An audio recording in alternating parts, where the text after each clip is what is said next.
Discover Sierra Leone, a hidden gem of West Africa, where the rhythms of life dance in harmony with the beauty of nature.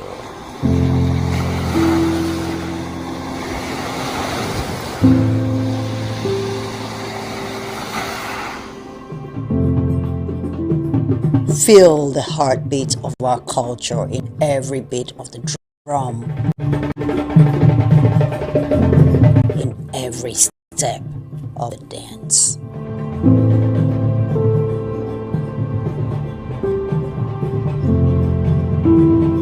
Experience the tranquility of our shores, where each sunrise brings new stories and endless possibilities.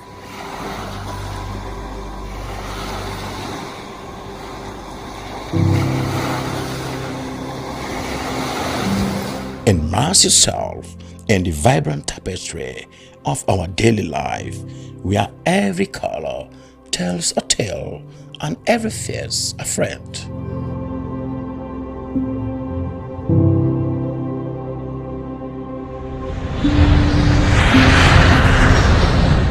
Come, be enchanted by the sights and sounds of Sierra Leone.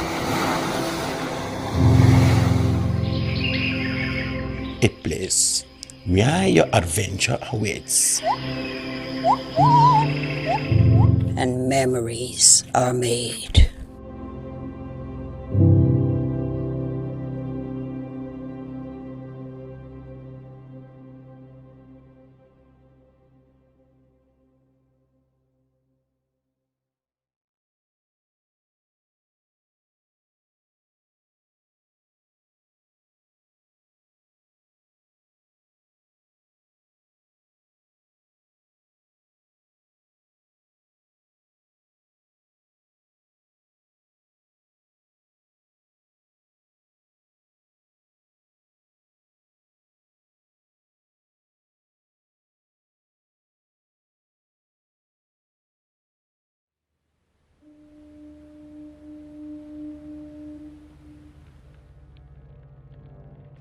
A place cannot produce poems. It can only not prevent them. And Freetown is good at that, for Freetown has its own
to our first story.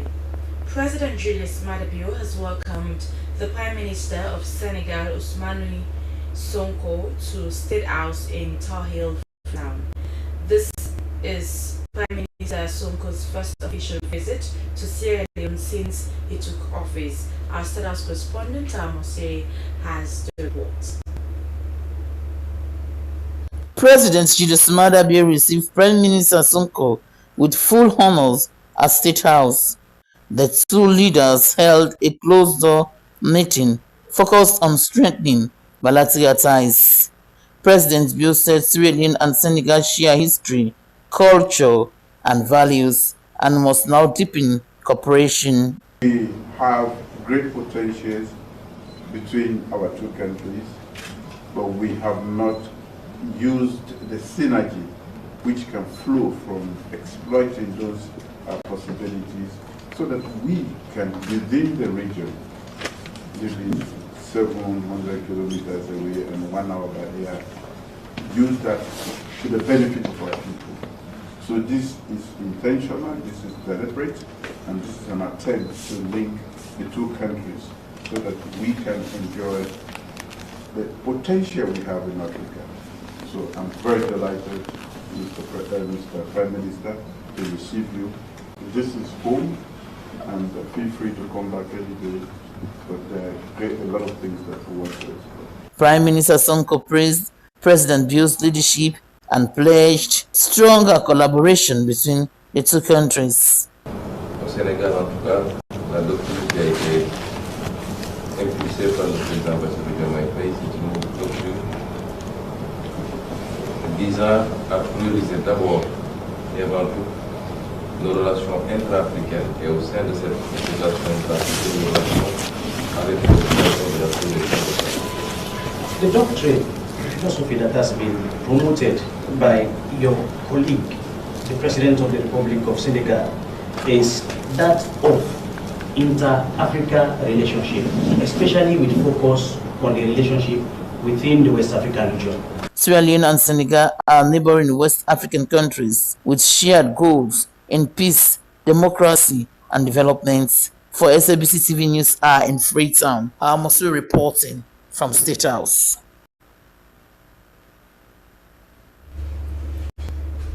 Now, Statistician General Andrew Bob Johnny has disclosed that funding remains a major challenge as they have a shortfall of more than 15 million United States dollars, whilst the government has pledged over $22 million towards the nearly $38 million budget for the conduct of a nationwide census. He made his call during the third meeting of the Sierra Leone Census Advisory Committee convened at the new Workforce Hotel in Freetown. Esther Sako has the story.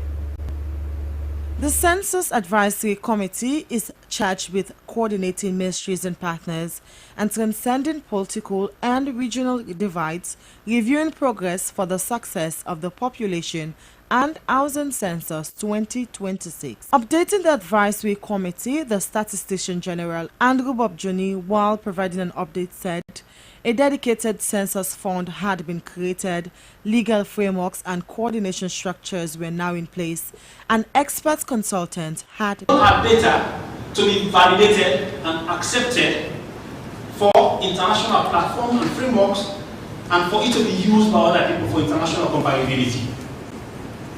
So that's why we do open up and come with people who are not part of us, but to help us promote this. And the reason why we have Andrew Bob Johnny said significant progress has been made on mapping, including the installation of GIS infrastructure and a pilot mapping exercise scheduled for mid-2025. He said field teams would soon use new equipment, including 35 XL bikes, 500 electronic power banks, to aid data collection.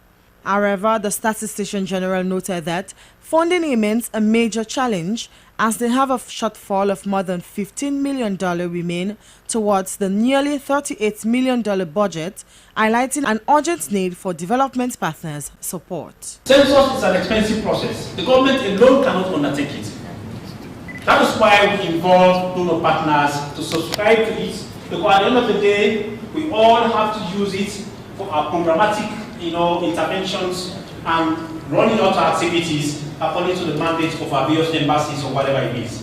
After the disclosure was made by the Statistician General, UNFPA reaffirmed its commitment to assist the government and Statistics Sierra Leone in delivering a transparent, inclusive, and credible census. Our commitment to this census remains unwavering. Our support encompasses a multifaceted approach, including technical expertise that is in the provision of international and national experts in critical areas such as census mapping, questionnaire design, data collection methodologies, data processing, analysis, and dissemination. Other members of the committee raised serious concerns with regards to processes for the conduct of the census. We are ready to give our full support, but learning from the bitter experience of the midterm census, we as a party, we are ready to make sure, resonating with the presentation from our development partner, that census data is not only for political purposes, it's for a generic purpose. You, Mr. Statistician General, that you make available somebody to go and meet with us, talk with us so that we can pass information to our members. The Development Sector representative Usman Conte from the Ministry of Planning and Economic Development stressed the importance of accurate data for effective governance, urging political parties, civil society organizations, and development partners to work collaboratively. Slbc News, Esther Sako reporting. The Census Advisory Committee, in a significant effort aimed to encourage Turkish investors to come to Sierra Leone, Sierra Leone's ambassador to Turkey, Dr. Frances Anderson, has hosted the first Sierra Leone Turkey Investment and Trade Seminar at the Wyndham Grand Hotel and Conference Center in Istanbul. The seminar was a platform to foster investment and trade relations between the two nations. This report was sent in by Hawa Toka, press attaché to Turkey, and read in the studio by Christiana Kamara.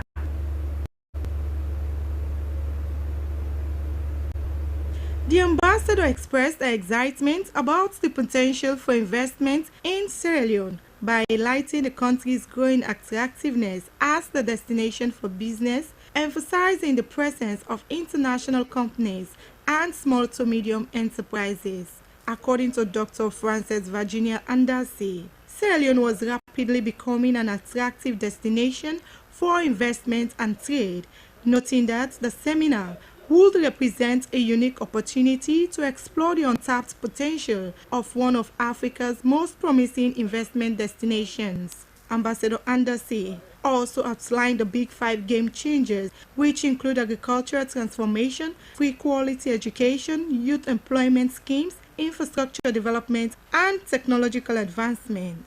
The seminar also featured Minister of Foreign Affairs Timothy Kaba, who spoke about the importance of the partnership between Sierra Leone and Turkey. The minister emphasized that Sierra Leone was open for business, showcasing the country's commitment to improving the ease of doing business and protecting investors' rights. He invited Turkish entrepreneurs to explore opportunities in various sectors such as agriculture, tourism, infrastructure, energy, and fisheries. The seminar concluded with a strong message of collaboration and mutual benefits, with both nations looking forward to forging stronger ties in trade and investment.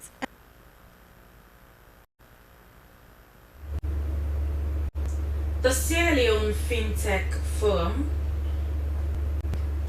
2.0, hosted by InterSwitch on one of Africa's leading integrated payments and digital commerce companies, in partnership with the Bank of Sierra Leone, is a major platform designed to shape the future of digital payments in the country. With the theme Access, Inclusion and Growth, the forum will bring together fintech players, financial institutions, mobile money operators, regulators, and policymakers to explore how digital payments can drive national growth and greater financial inclusion. As Sierra Leone moves towards a more digitized future, the government aims to accelerate efforts to modernize financial services, improve access for the unbanked, and strengthen the fintech ecosystem through shared insights, actionable strategies, and meaningful partnerships. My colleague Daphne Zainab Kamara spoke to InterSwitch's Vice President responsible for sales and account management, Rabinta Alui, and Vice President ensuring and acquiring via international Paul Oakim.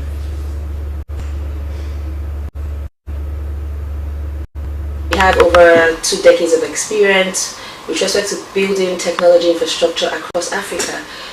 The forum, the FinTech Forum 2.0, really, it's more like a platform where we bring in, enablers within the fintech ecosystem within Sierra Leone. So the likes of government, fintech, regulatory, and businesses. So we can actually align, rub minds, and continuously provide that platform where we solve everyday problems for Sierra Leoneans. Okay, so Paul Hakim, do you have anything to add to this? Yes, the primary purpose of the forum is to instigate meaningful discussions around payments and digital transformation in Sierra Leone. The forum is built to take place on the 5th of June at the New Brooksfield Hotel at 9 a.m. Okay. And now I see the theme is access, inclusion, and growth. That's very interesting because we know what obtains, especially in Africa. Not most people have access to digital banking. Yeah, correct. So typically, initially we started the FinTech Forum. The first edition really was really around strengthening and deepening, that awareness around financial inclusion. But more importantly, I think it's pivotal at this time, where deepening that process, of access and inclusion is important. So this FinTech Forum really is seeking to address that, where we can provide and showcase innovative solutions, that drive inclusion within the payment ecosystem, provide technology that is pivotal and allows businesses to thrive within the fintech space. Okay, so that's the rationale behind the theme. Yes. Or do you have more to elaborate on it? I think that is really what it is. We want to be able to have thought-driving conversations around solving important problems that exist within Sierra Leone from a payment perspective, and also localizing it to the unique specific needs of this country to ensure that we take it to the next level in terms of enabling the ecosystem thrive with respect to payments. Okay, now this is the second edition of this event in Sierra Leone. Why Sierra Leone? What's the interest of that InterSwitch? I think Sierra Leone is very strategic to our African expansion plan, especially because we have seen and observed consistent growth in terms of the payment landscape, transforming the payment landscape within Sierra Leone. For us, really, it's important that if you play back to the first edition, it was more around strengthening. Now we're looking at inclusiveness, providing solutions that work, and also providing alternative options to allow visibility, secure platforms, and growth within the ecosystem. So I think it is pivotal to our strategy, and that's why we're here partnering with the organizations within Sierra Leone. Okay, now it's stated here that the country is at a critical moment where mobile penetration is high, but not all can access it, especially in the regions. Mr. Wakim, do you have anything to add why you chose Sierra Leone? Yes, so like my colleague Robinta mentioned, the first edition was centered around the launch of the national switch, and that edition was to basically strengthen collaboration. Now the switch has been launched. Right now, we believe that Sierra Leone is at that point where there's the need to leverage the essence of the switch to deepen inclusion and growth, so that digital payments can be a mainstay. Now, where you have national switches in place, there's the need to be a little bit deliberate about that infrastructure, otherwise it's just their infrastructure. So the fact that the Bank of Sierra Leone has been able to actively deploy this switch and make it work. A number of countries in Africa have tried to do this and have not been successful, but we see the BSL being very deliberate about this, and we believe that there's a need for us to bring stakeholders together and discuss this based on the experience that InterSwitch has, to see how the actual benefits of this infrastructure can reach the common man in Sierra Leone. So this forum is not just a forum, it is the kickoff of deepening that inclusion and growth in Sierra Leone based on this monumental infrastructure. Okay, so now as we further the discussion, how will the FinTech Forum benefit stakeholders like businesses, mobile money operators, banks and policymakers? Oh. I'll start with you. Okay, great. So again, going back to the national switch infrastructure, okay, which is the focal point of everything we're doing. Once you're able to have that infrastructure and bring products and services into that infrastructure, it's able to help businesses, fintechs, banks to leverage the capabilities and make access to digital payments and services available to the common man and to businesses. InterSwitch, based on our experience, have done this in several countries in Africa. We started to deploy this in Nigeria, Kenya, Uganda, and the Gambia. And we have noticed that once that infrastructure is in place and you're able to bring products and services that will leverage infrastructure, it's able to benefit the common man on the streets, small businesses and banks, of course. Okay, Robinta, you want to? Yeah, I was just going to add, for businesses really, what it would do is that it would help them streamline their processes, right? Technology is evident to doing that. Streamline their processes, eliminate risk from cash handling, provide that seamless view in terms of experience and revenue tracking to reduce loss, and then also allow them more reach in terms of access to alternative methods of receiving payments. Beyond that, even for the mobile operators, it also provides technology options in terms of what kind of technology that will allow interoperability. How can they have seamless, customer acquisition strategies that allow them reach even the common man and, further strengthening the value proposition from a technology standpoint. Okay, an interesting fact here, in Sierra Leone, maybe all over the world, most people are not okay with some charges being made by mobile operators, even the banks, doing payments electronically. Most prefer their presence physically. So how would you convince people to accept this trend? It's very, very, very good question. The apathy is not just in pricing, but in wanting to have face-to-face contact. Okay, face-to-face contact on who they're transacting with. But again, based on, and that's part of the reason why such a forum is being organized, so that we can educate the populace on the benefits of this. Okay, this forum is going to bring in different participants. Of course, because this forum is in partnership with the BSL, it kind of gives confidence to the populace that even though you might not be seeing people one-on-one in transacting, these digital channels are trustworthy and will easily be imbibed by the populace. So that's part of the reason why this forum is coming up, to give the confidence, to bring stakeholders and participants into one room, to show that what is about coming is legitimate and it's something that should be imbibed by all. Okay, so now as we go further, let's talk about the long-term impact. What do you foresee this forum having on Sierra Leone's payment ecosystem? Well, those were the Vice President, Sales and Account Management, InterSwitch, Labinta Alui, and Vice President, Issuing and Acquiring, Vavi International, Paul Oakim, talking on efforts to modernize financial services in the country. Now, Sierra Leone has joined the global community in observing Clubfoot Day under the theme Treatment Changes Everything. everything.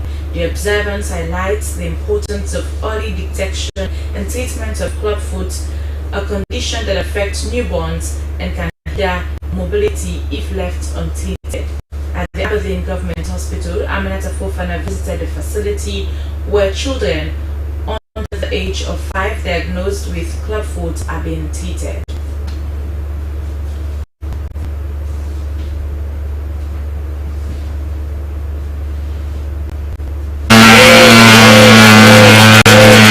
The children have already undergone surgery but require continued treatment, while others remain under observation to determine the best course of action. The Sierra Leone National Clubfoot Program, with support from Miracle Fit, has provided treatment for about 4,000 patients since they began operations. The program aims to ensure that children born with clubfoot receive proper medical care to help them walk normally and lead fulfilling lives. Parents shared their experiences, expressing that they first noticed the condition at birth, and in many cases, the pain caused their babies to cry persistently.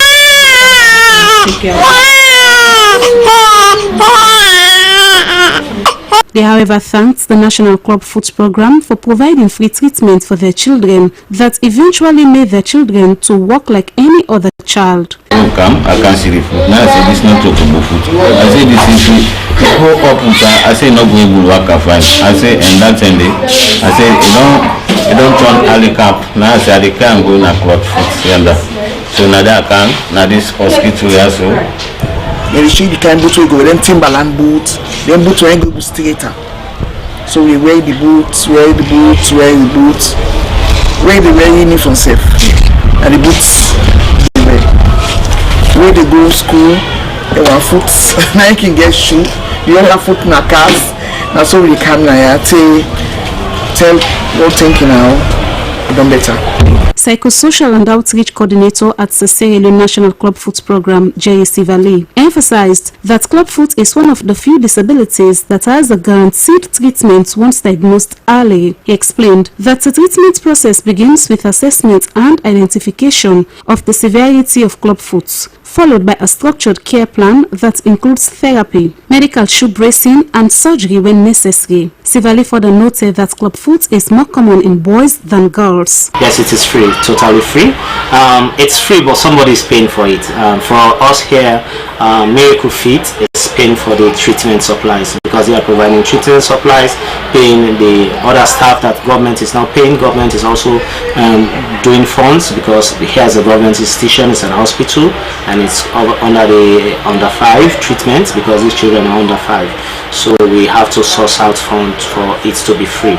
So for now, the treatment is absolutely free. Beyond medical treatment, children with clubfoot require love, care, and emotional support from their families and communities and should not be discriminated against. The observance of Clubfoot Day serves as a reminder that early treatment can change lives, ensuring that affected children have a brighter future and the opportunity to walk with confidence. SLBC News, Aminata Fofana.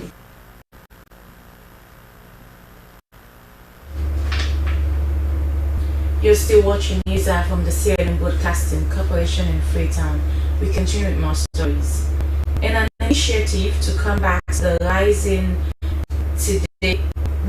tide of tobacco use among youth, the Global Youth Network for Empowerment and Development, in collaboration with the Youth-Led Advocacy on Tobacco Control Project, has commemorated the World No Tobacco Day with pupils from various schools in Freetown.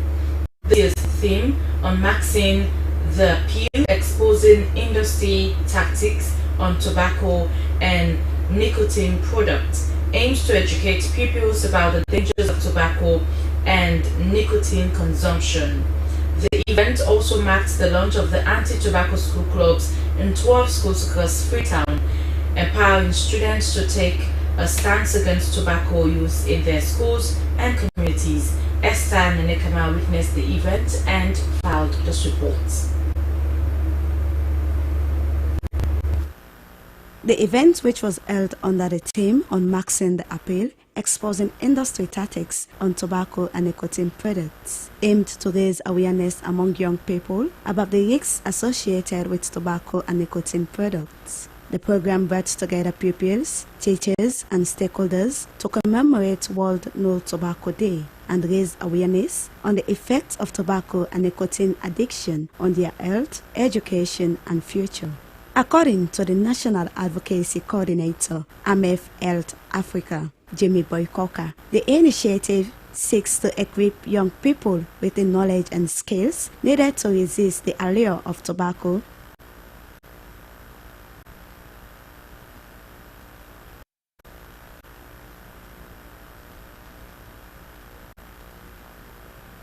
and become advocates for tobacco control in their communities. The goal for this particular commemoration is to ensure that we unmask that appeal. We inform the public, we inform our communities, our young people, our school-going kids that the flavors are just, they are just there to trap you. The designs, the sleek designs are just there to deceive you. The manipulative messages are just there to manipulate you. Tobacco is still harmful. Representative from the World Health Organization, WHO, Reynold Senesi, lauded the initiative, noting that smoking exposes people to non-communicable diseases like cancer, respiratory diseases, which endanger their lives. Protection from involuntary exposure. It provides that even in your home, for those of you who are living in places where people smoke, in your home, you have the right to health. Teachers and students from various schools participated in the discussion. Fatmata Binta Barry from the Aberdeen Municipal Secondary School and Ezekiel Eya Kayomba of the Rokel Secondary School said they have learned about the dangers of tobacco use, including its links to severe health issues such as cancer, respiratory diseases, and cardiovascular problems. Let there be enough awareness so that when the parents sit, because these are the parents that are sending out the kids to go and buy this food. Okay? When they are more aware of it, they know about the dangers from the media, it will cut it down. Tobacco is really dangerous for the body. It's not good for the body. Organizing programs for people to have access and to sensitize the people about the harmful, about the drugs, and so on and so forth. So because of that, we thank the organizers of this Equity Act for bringing up this idea, because we've learned a lot. A significant highlight of the event was the launch of the anti-tobacco school clubs in 12 schools. These clubs are intended to encourage students to advocate for tobacco-free environments, engage in community outreach, and foster peer support against tobacco use. The event concluded with a call to action, urging all participants to be ambassadors for change within their schools and communities. For SLBC News, Esther Nene Kamara reporting.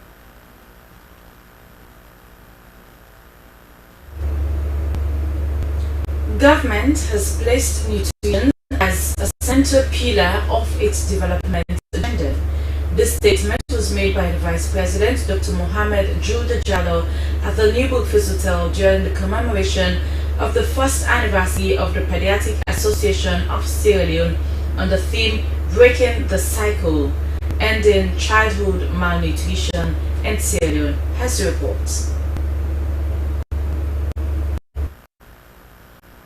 Association of Sierra Leone, to our very own Honorable Vice President of the Republic of Sierra Leone, Dr. Julde Jallo.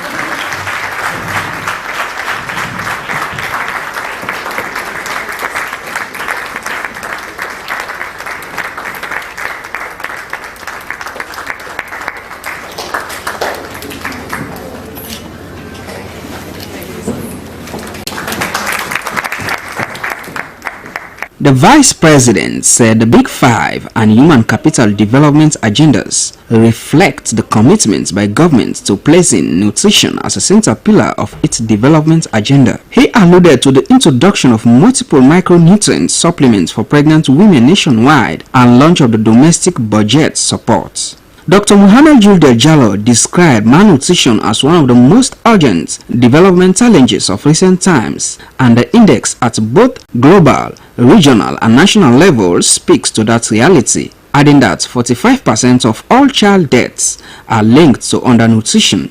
He commended the Pediatric Association of Sierra Leone for their vital role, especially in advancing clinical excellence in promoting child health and shaping national policy, adding that the theme, Breaking the Cycle, Ending Childhood Malnutrition in Sierra Leone, was not only timely, but compelling and captures the intergenerational nature of malnutrition and also their resolve to addressing it. He said it was encouraging to note what the country has achieved in terms of training, expansion of clinical communities, and boasting of more doctors and nurses across the public health systems.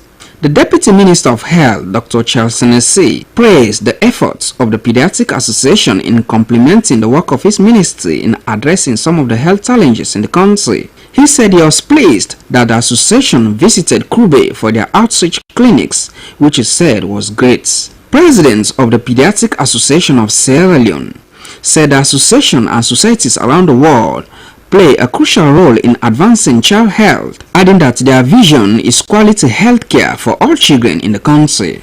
Dr. Mednelly Bell said the association noticed that 45% of the population is 15 years and below, and that there was need for advocacy, adding that their mission was to promote optimal health growth and development of all children. The program also saw the launch of the Sierra Leone National Nutrition Commitment and the National Nutrition Information Management System by the Vice Presidents.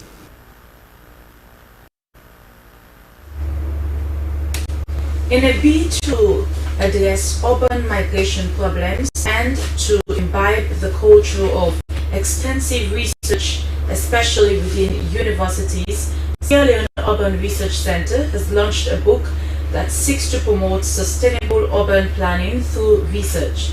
The process, which took about 10 years to be completed, is expected to be utilized as a roadmap to enhance sustainable urban planning. Mohammed Koma has more. In spite of being a country with a pool of academics, Sierra Leone is still starved of adequate research that contributes to national development. Over the years, the limited research carried out in universities is mostly for academic purposes and not to address societal needs. Hence, the reason for the establishment of Sierra Leone Urban Research Center to fill the gaps. The center has launched an insightful book titled Urban Transformations in Sierra Leone, Knowledge Co-Production and Partnerships for a Just City, as an attempt to address urban challenges. We intended to deliver impactful research, especially those that are vital to informing urban policies in Sierra Leone, but to also build capacities among the stakeholders and to foster debates on urban equity issues, but also to make urban knowledge freely accessible to those that need it. The writing of this book really speaks to this particular aspect of our objectives. Distinguished scholars from across the world shared their experiences on the need for extensive research, especially in universities. They admitted that solving urban migration problems require multidimensional and multisectorial approaches which are driven by data. Deputy Minister of Technical and Higher Education, Sergio Aziz Camara, reaffirmed government's commitment to boosting tertiary education, stating that universities in Sierra Leone need to take a center stage in terms of research. The universities must take a center stage in research. So one of the ways we're trying to do that is copying best practices like what SLOC is doing, ensuring that university frontline. So as a ministry, we want to see institutional research boards in all those universities, and want to have a performance framework built into the universities, not just for say the lecturers, but also for the students as well. The book, according to the researchers, is expected to be utilized as a roadmap to enhance sustainable urban planning, foster partnership to ensure inclusive urban development, and provide environmental justice. For SLBC, Mohammed Kouma reporting.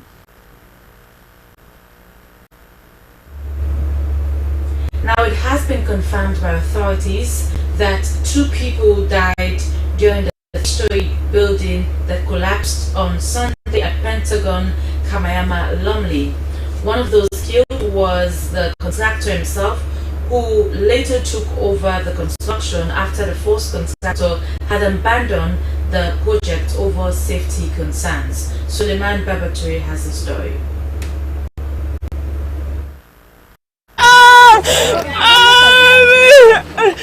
The three-story building disaster, which took place at around 1 p.m. on Sunday and claimed the lives of 2, including the contractor, according to neighbors and eyewitnesses, was due to negligence on the part of the house owner and the contractor.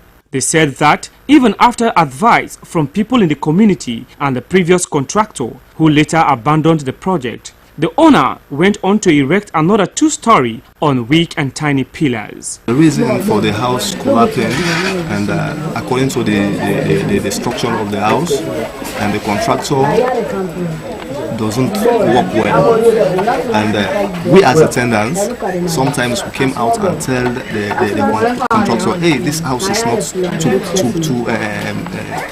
strong, so please don't put another building up, but he refused. Present at the scene, Engineer Lucius Musa Kuruma advised colleague engineers to follow engineering guidelines and best practices, confirming that the collapse was due to improper construction practice. As we can see, just look, you can see these are a very bad mixture. Even the reinforcement was poorly done. Look at the roof truss, we didn't do.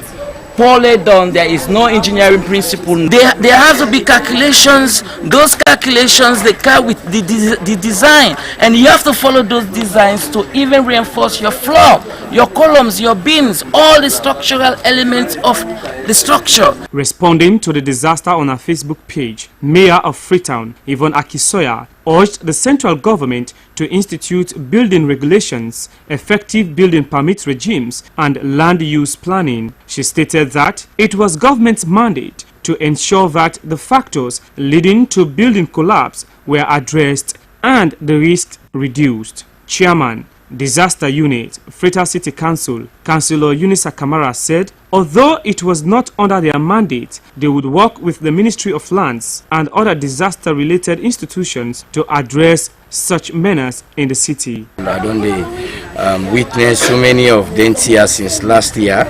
I just do believe the issue of giving permits to people wherein they know they supervise the activities is a very big challenge in the municipality. And this I call to the ministry we're responsible for now.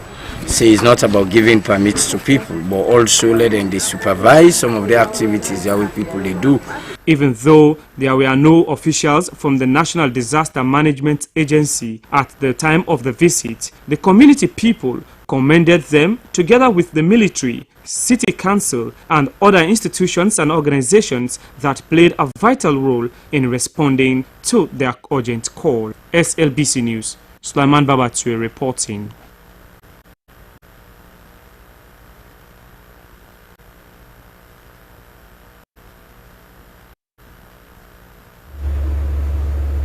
Well, it's now time for our entertainment news.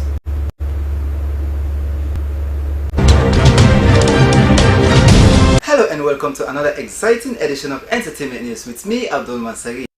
In this edition of Entertainment News, Kuvaya releases video of song titled Abadi Roundabout featuring Rayboy Blue. Nigerian artist draws former Nigerian president in less than 4 minutes. And also we have Diamond Platinum's Tied the Knot with girlfriend Zochu.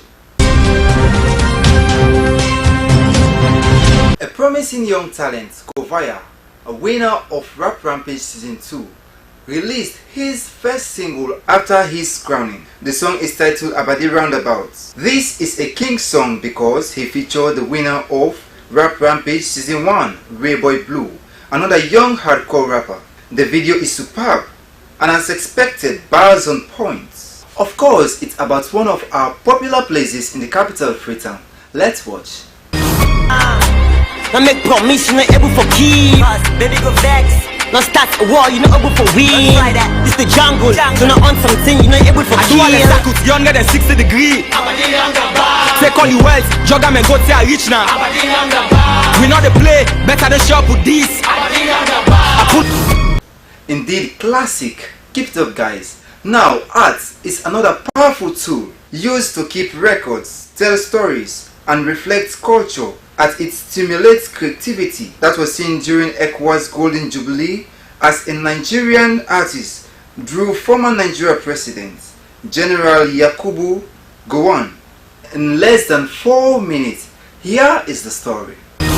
The Economic Community of West African States, ECOWAS, celebrated its Golden Jubilee. Yes, they are 50 years old. 15 heads of state and government signed the Treaty of Lagos, which brought ECOWAS. The commemoration ceremony was held at Eco Hotel, Victoria Island in Nigeria. One interesting item on the anniversary was Nigerian speed painting artist Adebayo. He was given 4 minutes by the master of ceremony to do a painting of one of the guests. He did that less than 3 minutes and he painted the only surviving father of ECOWAS, former Nigerian President General Yakubu Gowon.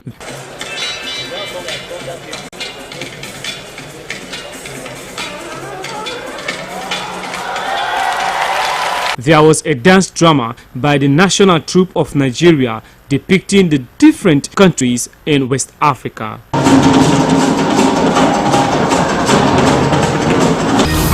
Congratulations ECOWAS and the artists. And finally, in our entertainment news, popular Tanzanian artist Diamond Platnumz has finally tied the knots with his long-term girlfriend Zuchu. The news popped up on social media after the couple shared the good news of their private wedding with glamming and romantic photos. Congratulations to the couple. Well, that's all we have in this edition of Entertainment News, and now I've been your presenter, Abdul Mansari. Bye-bye.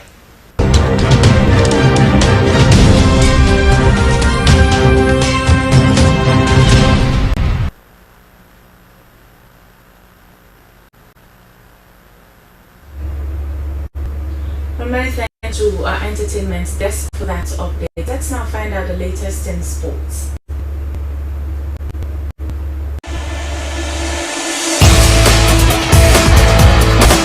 Hello there, hit your sporting updates that keeps you in the know. We begin with cricket in this edition. Now the Kwibuka competition in Kigali is shaping up to be an exciting occasion, but unfortunately for Team Sierra Leone, they suffered an opening defeat to Tanzania. Here is the update.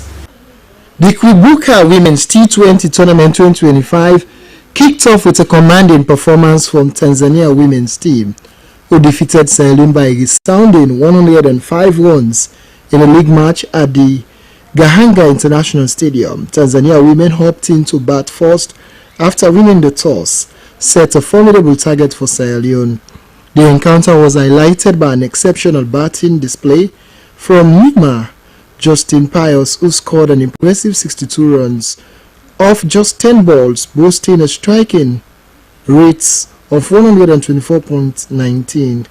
Contributions also came from Fatma Omari Kibasu, 20 runs, and Mushiri, helping Tanzania with a very strong start. In response, Sierra Leone women struggled to find their footing against a disciplined Tanzania bowling attack. They were eventually bowled out for a mere 47 runs in 17.5 overs.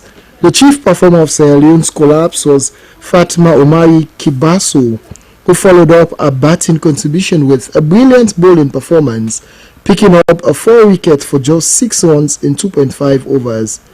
Tanzania women's comprehensive victory by 105 runs marks a strong start to their Kwibuka T20 tournament campaign, sending a clear message to their competitors. Sierra Leone women will be looking to regroup and improve their performance in their upcoming matches against Malawi, Brazil, Nigeria, Zimbabwe, and Kenya, among others. In the international scene of flipper attention to football, Simone Inzaghi resigned as Inter Milan boss after they suffered the Champions League defeats to PSG. Well, Inzaghi has been at the aim of affairs for some time now, and he has guided the team to the domestic trophy, but unfortunately for him, the Champions League was a difficult task. He is open to expand his coaching ability elsewhere, but for the Inter Milan job, it's done and dusted. They will now find a new manager that will replace Inzaghi. Simone Inzaghi is a wonderful tactician. He's super brilliant when it comes to coaching, and I'm sure internationally we'll find another coach that will continue from where he stopped in terms of helping the team to attain great height in terms of football. And that ends your update. See you next time.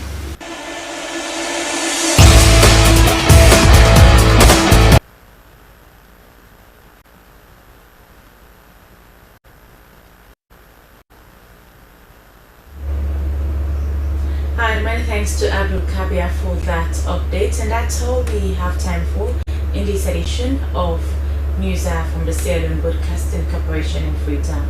Now, to end the news to top stories again. The Statistician General, Andrew Bob Johnny, has disclosed that funding remains a major challenge as they have a shortfall of more than 15 million United States dollars, whilst the government has pledged over $22 million towards nearly $38 million budget for the conduct of the nationwide census.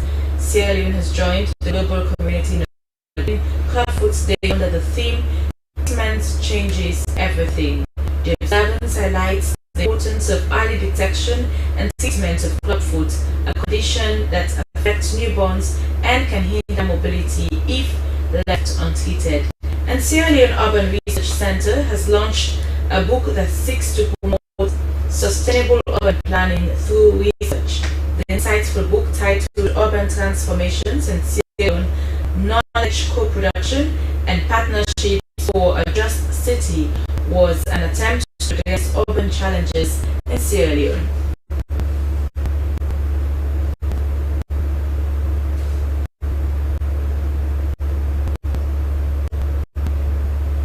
And that's how we wrap up this edition of News Hour from the Sierra Leone Broadcasting Corporation in Freetown. Thanks for watching, and do continue to stay tuned to the public broadcaster, this Slbc. Coming up next is Good Morning Sierra Leone. I'm Cecilia Alice Sisse. Have a pleasant day. Goodbye.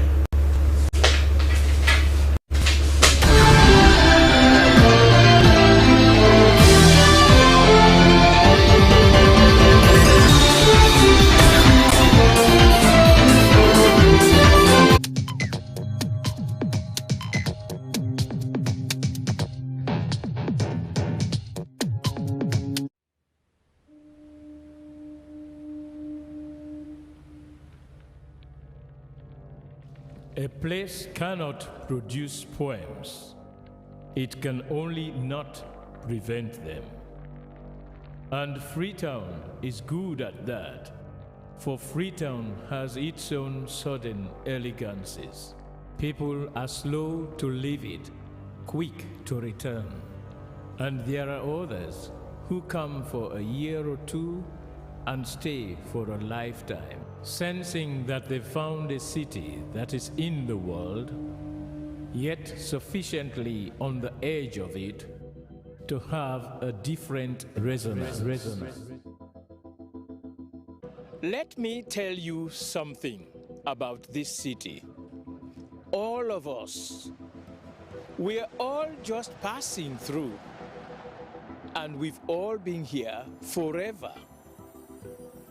Those who came, those who stayed, those who never returned. Tides turn, seasons change, we've waited and we've watched. But we've always been here, we've always listened, because there is a different resonance here. It comes from the river, and the land, and the sky. It's our place. All of us. This city belongs to everyone. And you know when it's your time. And it's our time. Listen, we are Freetown. We are Freetown! The golden rules of Freetown. Don't pretend you're something that you're not. Don't go thinking you're better than anyone else, or that anyone else is better than you. Don't shout about it. Get on with it. We are Freetown. Freetown. Freetown. Yeah. We found our voice again. I'm from India and Freetown. I'm from China and Freetown. I'm from the UK and Freetown. I am from Nigeria and Freetown. I am from home and Freetown. This city belongs to everyone. The fishermen, the taxi driver, the barber, the drummers, the dancers. All of us, everybody, we are Freetown. The past is ours. The future is ours. It's our time again. And this city belongs to everyone. The playwright, the greengrocer, the teacher, the dog. This space is ours. This light is ours. The beaches are ours. The rivers now we own. The roads are ours. The bridges now we own. We are Freetown. We are all visitors and we've all been here forever. We've got the mightiest river. And the biggest sky. And there's a resonance again. Freetown. Freetown. We are proud of this place. We love this city. And we want you to love it too. We are proud of this place. Na pass we all dey pass like stranger dem, but we all don't dare from them.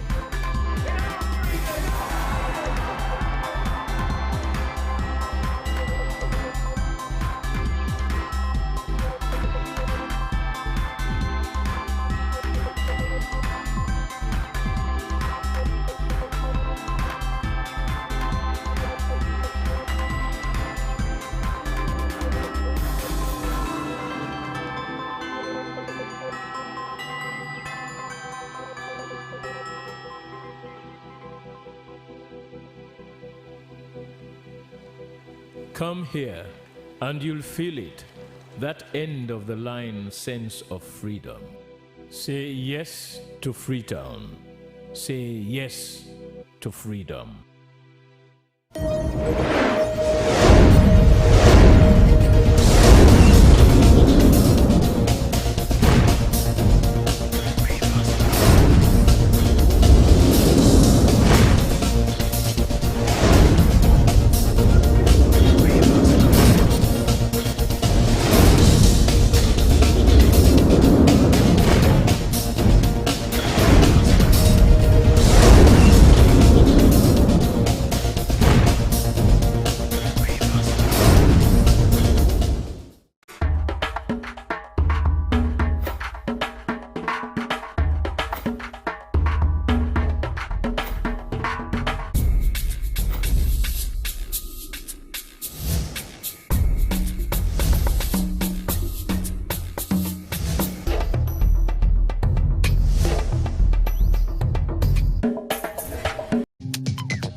Benjamin.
Jesus, I surrender all to Him. I freely give. I will ever love and trust Him in His presence daily live.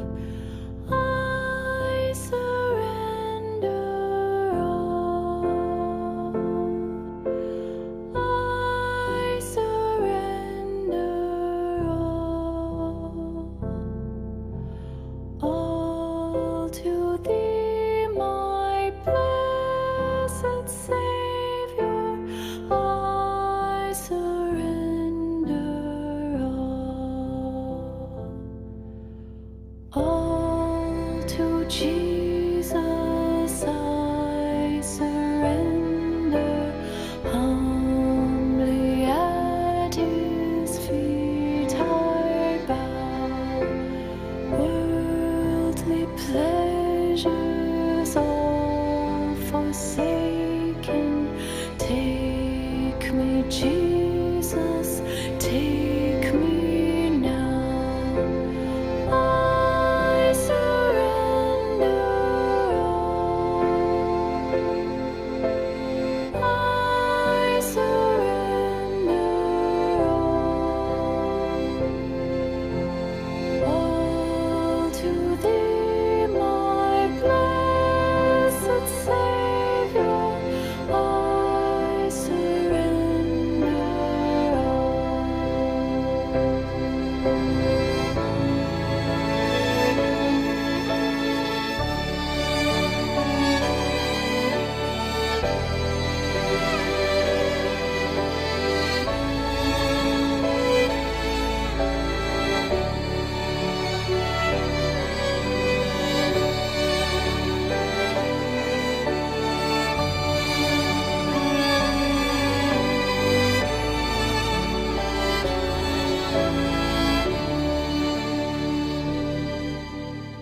all to Jesus. I surrender, Lord. I give myself to Thee. Fill me with Thy love and power.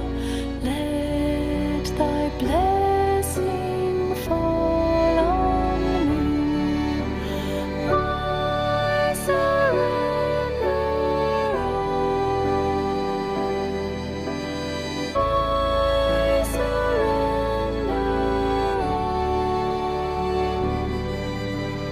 all to Thee, my blessed Savior. I surrender all.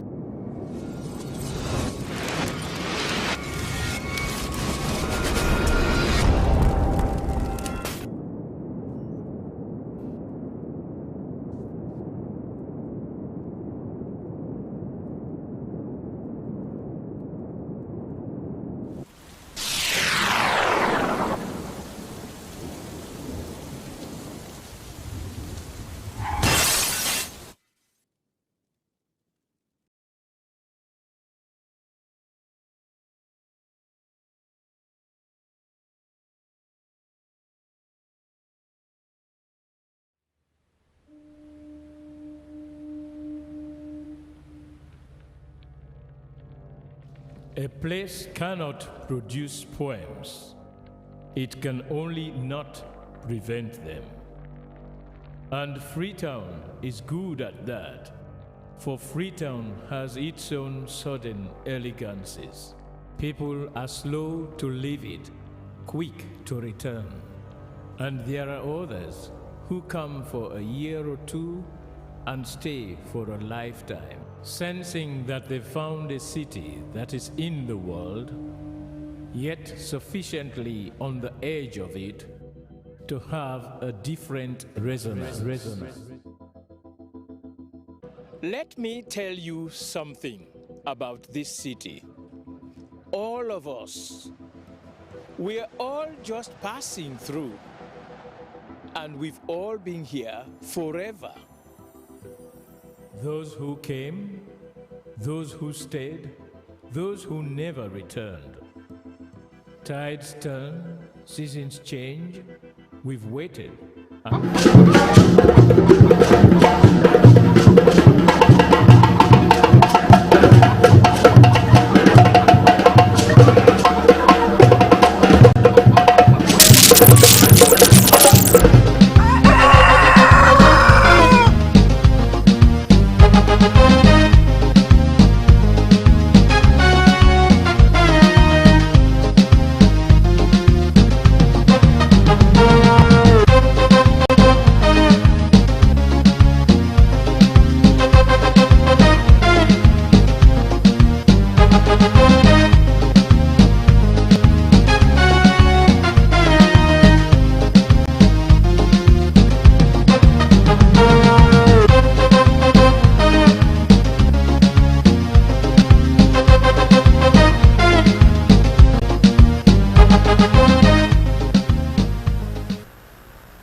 The 4th of June 2025, and it is a pleasant morning and a warm welcome to the program Good Morning Sierra Leone, the program about all ways to start your day.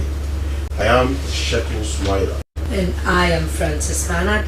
Good morning and a pleasant welcome to the program. And our quote of the day is from Nigerian writer Chinua Achebe, and it says, one of the truest tests of integrity is its blunt refusal to be compromised. Sheku. Yes. This is a food for thought. Yes, definitely. As all of us know, Chinua Achebe is one of the greatest writers Africa has has ever produced. So he says are very wise, and that is just that. Yes, in the program this morning, the executive of the Sierra Leone Association of Journalists, SLAD, postpones its elective congress. Reasons for this we know shortly. For greater access, inclusion and growth, InterSwitch in partnership with the Bank of Sierra Leone to host FinTech 2.0 Forum in Sierra Leone. And Libya's Brotherhood is marking its 27th year in existence. These stories plus more, including your messages, are lined up in this edition of the program. We advise you to send them to the number on your screen, or you go to our Facebook page, Slbc TV Live. This is Good Morning Sierra Leone. We are broadcasting live from Broadcasting House, New England Ville in Freetown.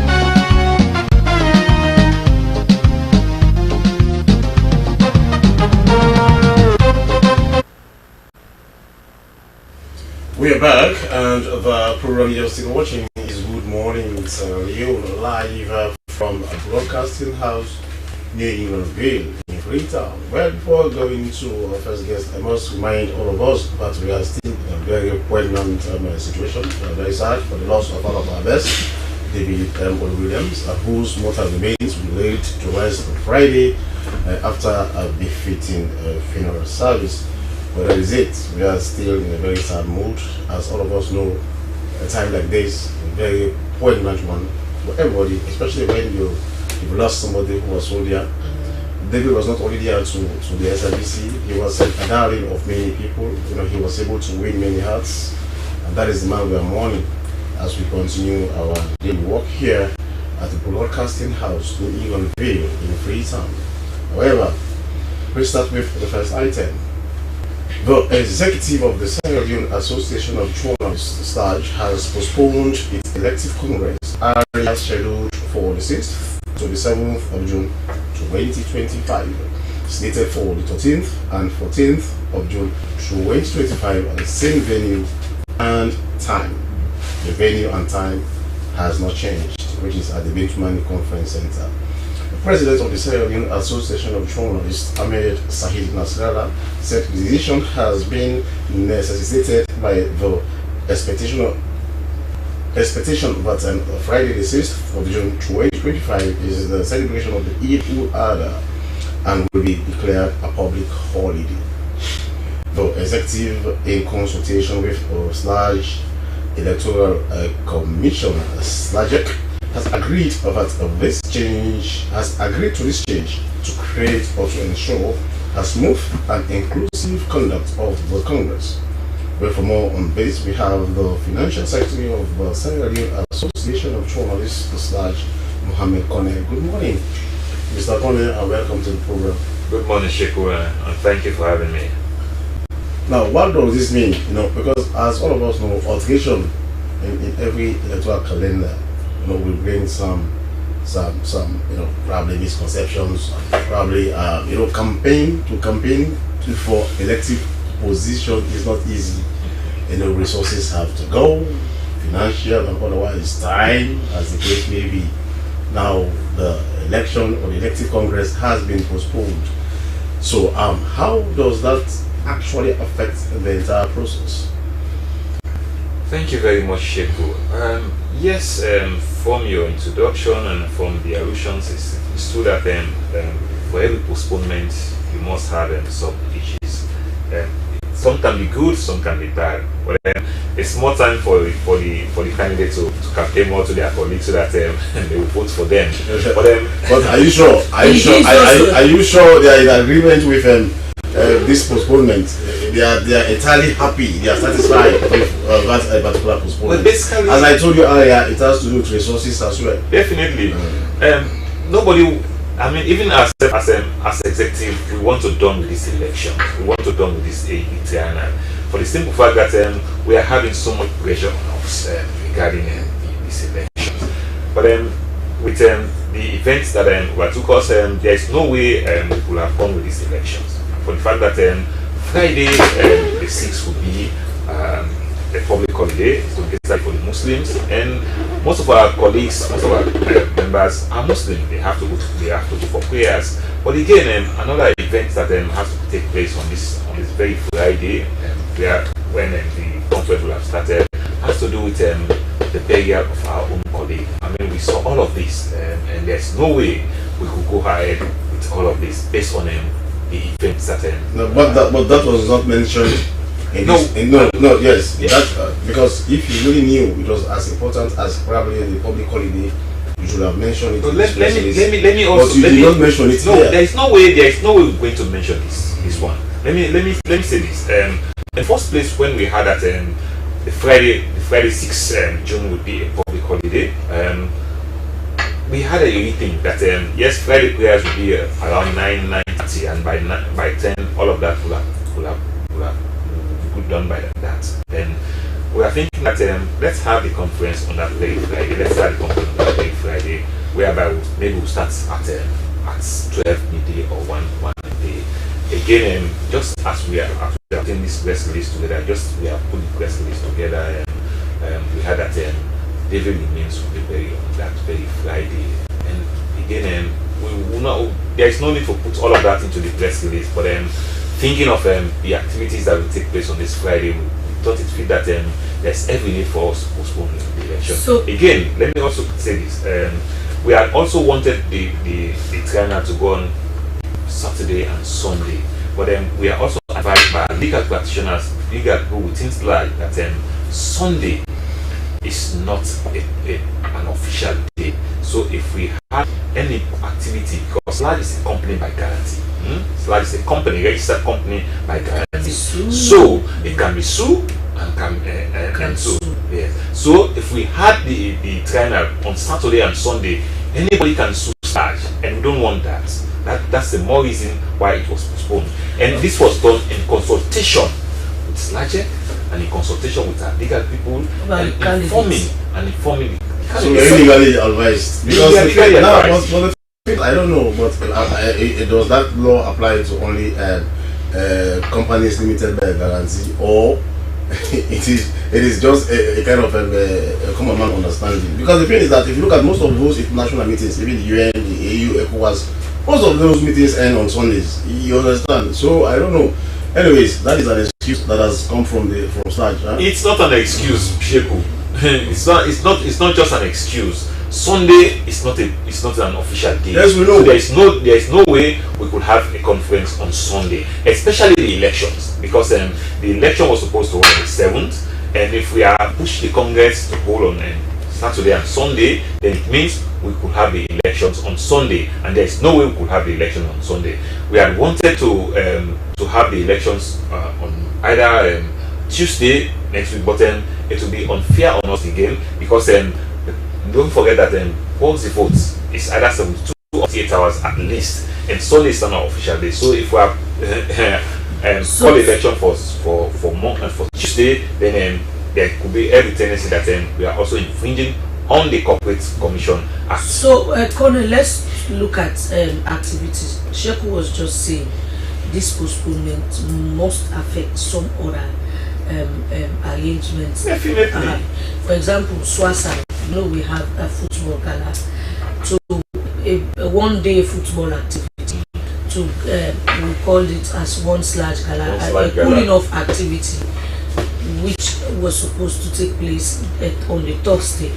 But now, because of this, the one Slaj gala will not really get the momentum that is yes, because we tried going back to the FA, and they said the field had already been booked, because Swasa had the field is booked for Swasa and Slaj for the Thursday, that is this Thursday coming on the 5th, and now there is no way that we are going to postpone a particular gala, because if you do, then we will not get the venue, and at the same time we are not going to be able to get the people we wanted, because all the other delegates would have been in Freetown on Thursday, or some might be on their way coming. Indeed, we are going to play the match late in the evening, but with this postponement now, that's another area that has been it's unfortunate that we are having all of this, but it's not our making.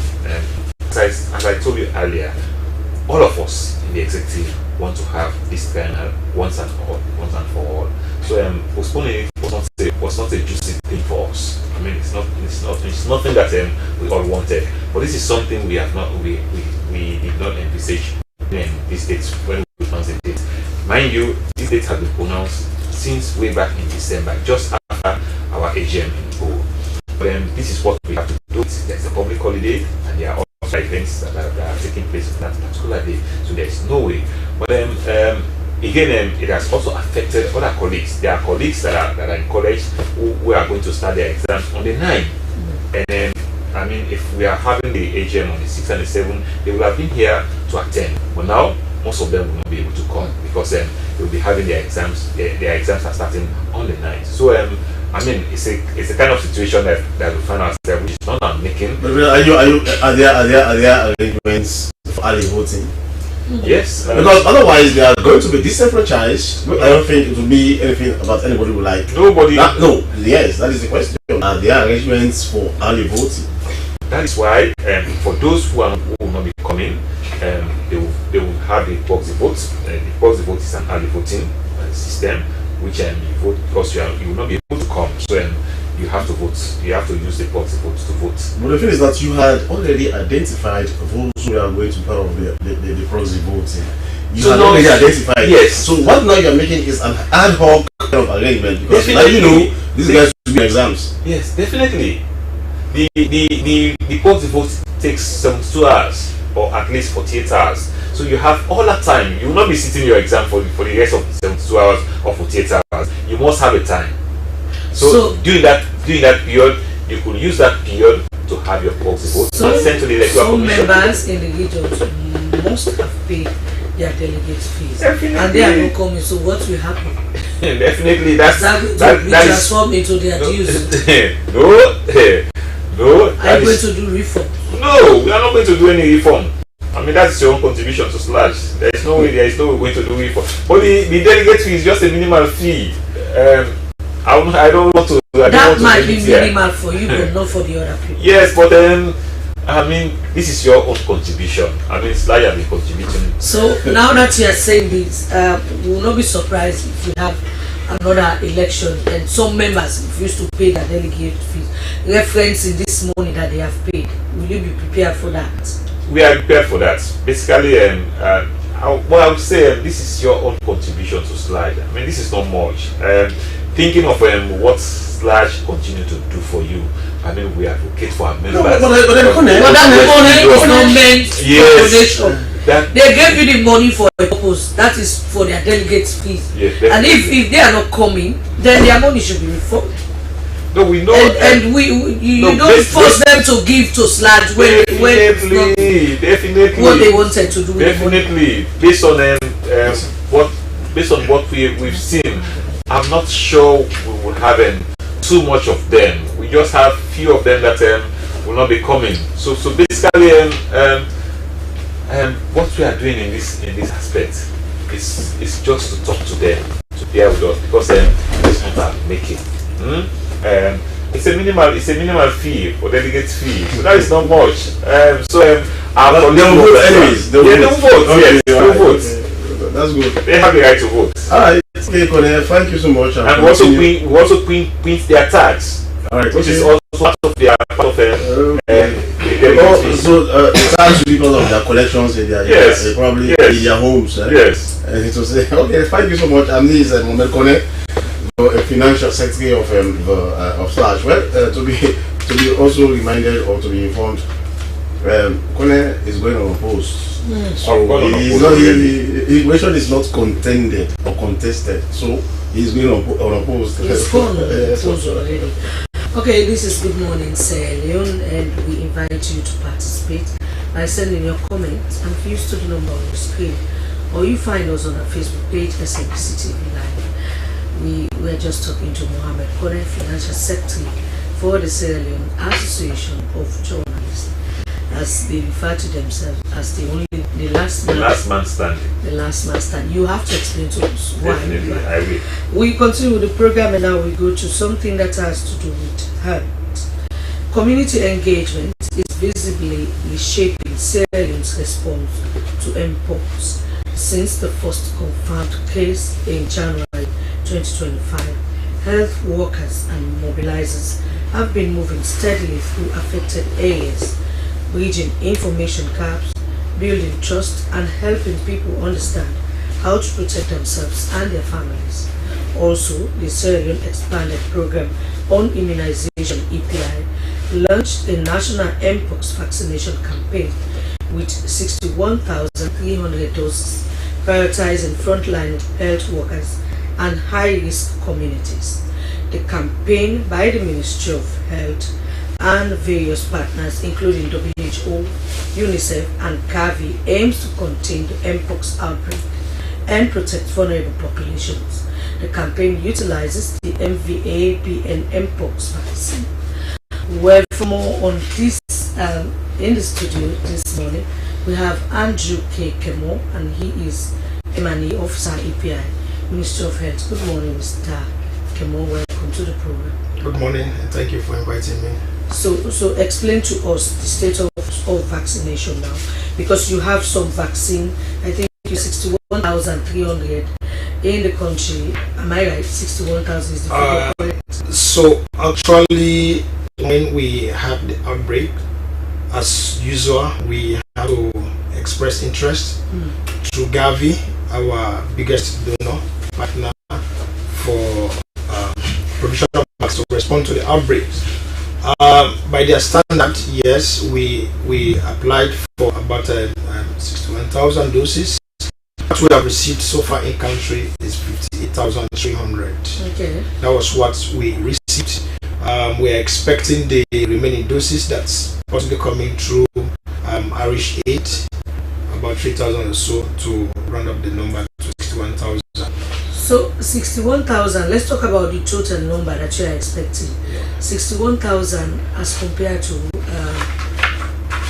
a population of, is it 8 million or so? For Sierra Leone. Okay. That's way too small. Exactly. So to start with, the vaccination exercise itself is not targeting every age. We have specific group of people we are targeting with the vaccination. The mpox vaccine itself, being as it is so infectious, but then it falls under that category, the condition of mpox, we call the class 2B. Class 2B actually, even though it's infectious, but the virulence, which means if you are infected, the possibility to even die from it, sometimes it's even self-limiting, which means you have the chance to even recover without any other thing.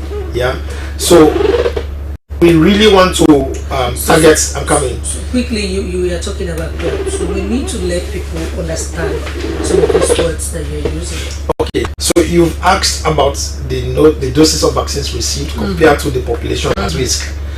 Indeed, for the infection, for the mpox, every Sierra Leonean, be it child, old, young, male, female, everybody is at risk. Okay. However, we have people that we can say they are at higher risk as compared to other people.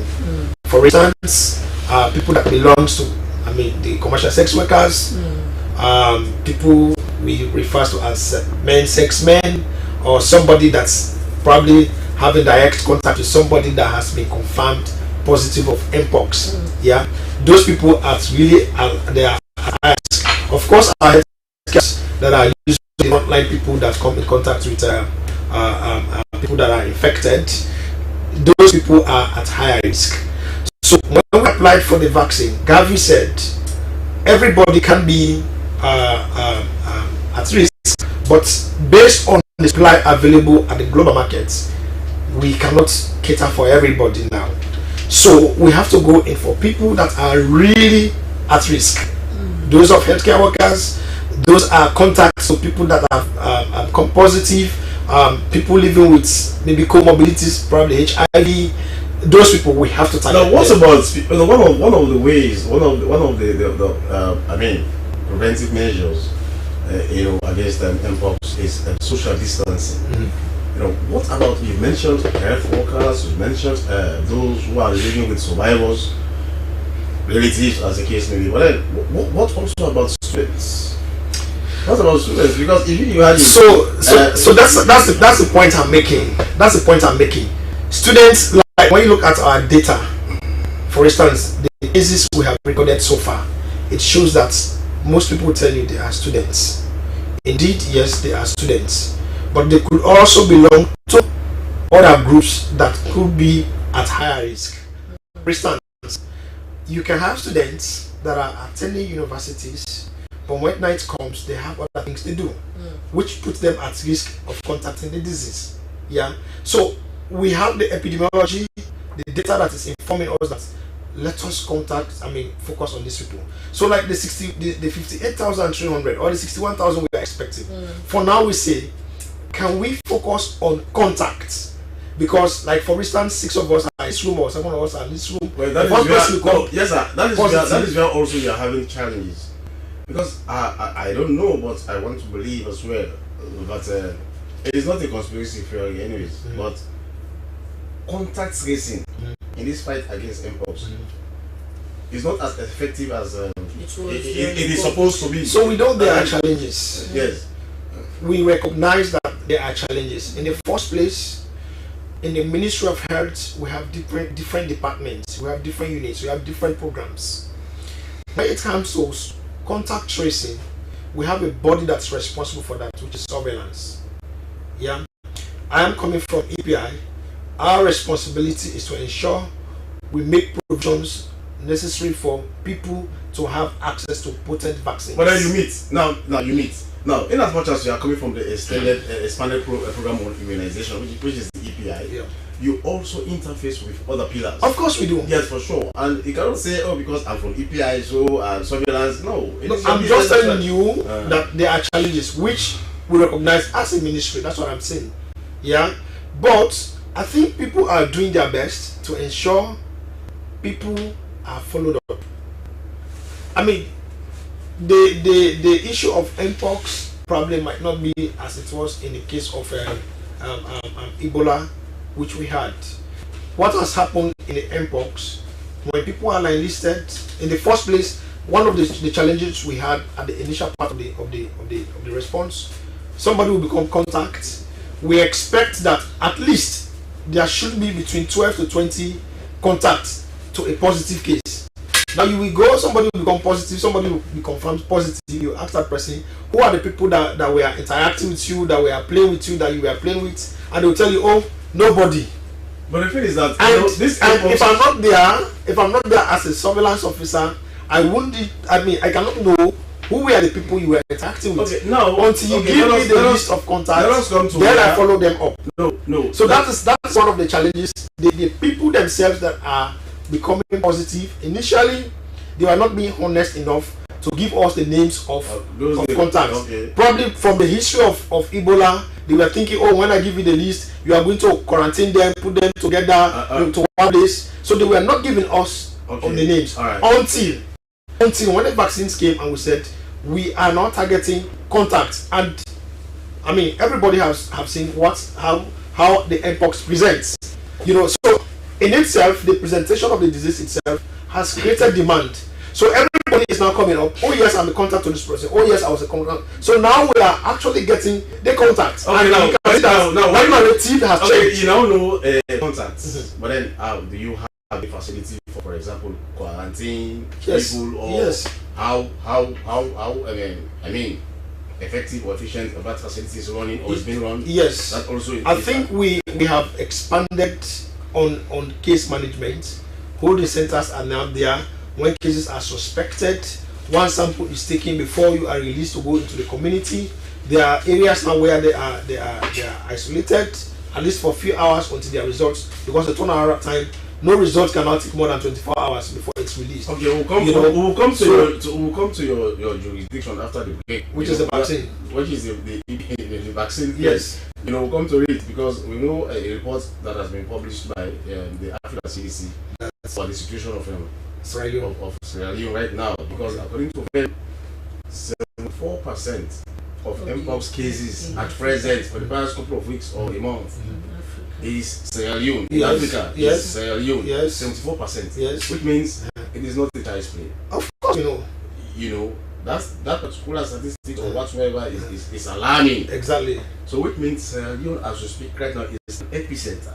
Exactly. Of mpox. Yes. We'll come to that after the break. Thank you very much.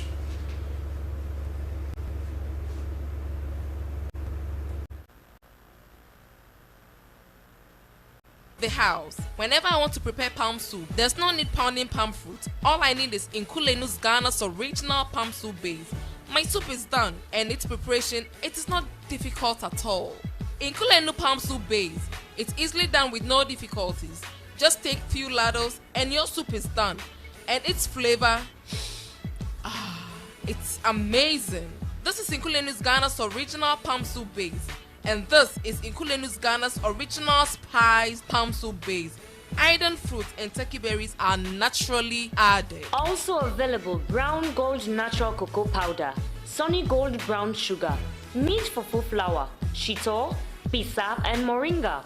All available at Nyami Ado Enterprise, 1 Lower Waterloo Street, Freetown. Nkulenu palm soup base. Ghanaian original taste.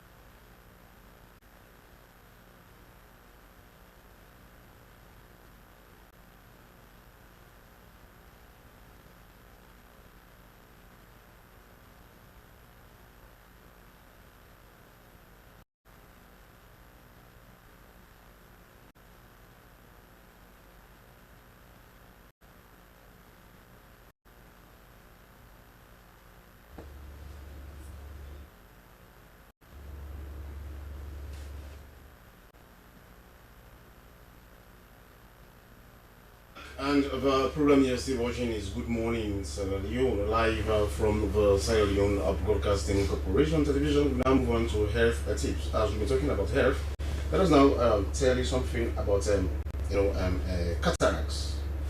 Well, in today's health tips, we take a look at how to prevent cataracts. Cataract is a clouding of the natural lens inside the eye, which can lead to blurry or faded vision. It's a common condition, especially as people age, and it's treatable with surgery. Well, let us watch and see what more we can learn about eye cataract.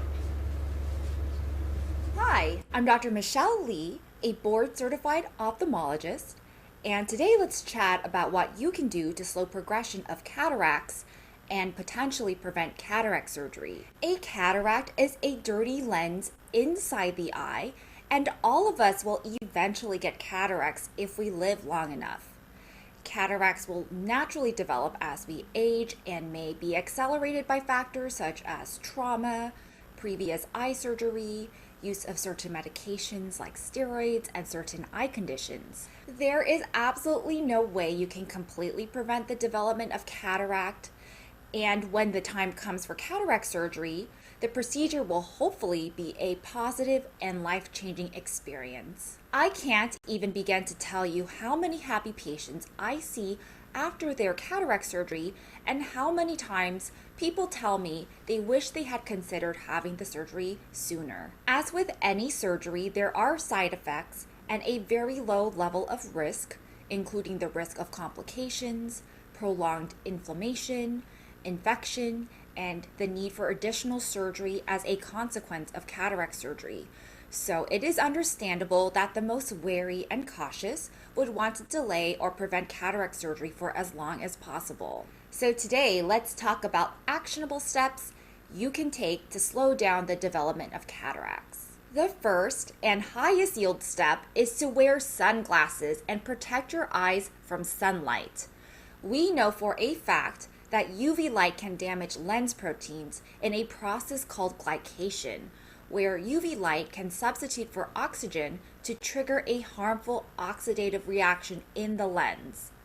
Oxidative stress can cause the proteins in your natural lens to start clumping together, forming a cataract over time. The World Health Organization estimates that up to 20% of cataracts worldwide are caused by overexposure to UV radiation, which means that 1 in 5 cataracts could have been slowed or prevented with proper eye protection or reduced exposure to UV light.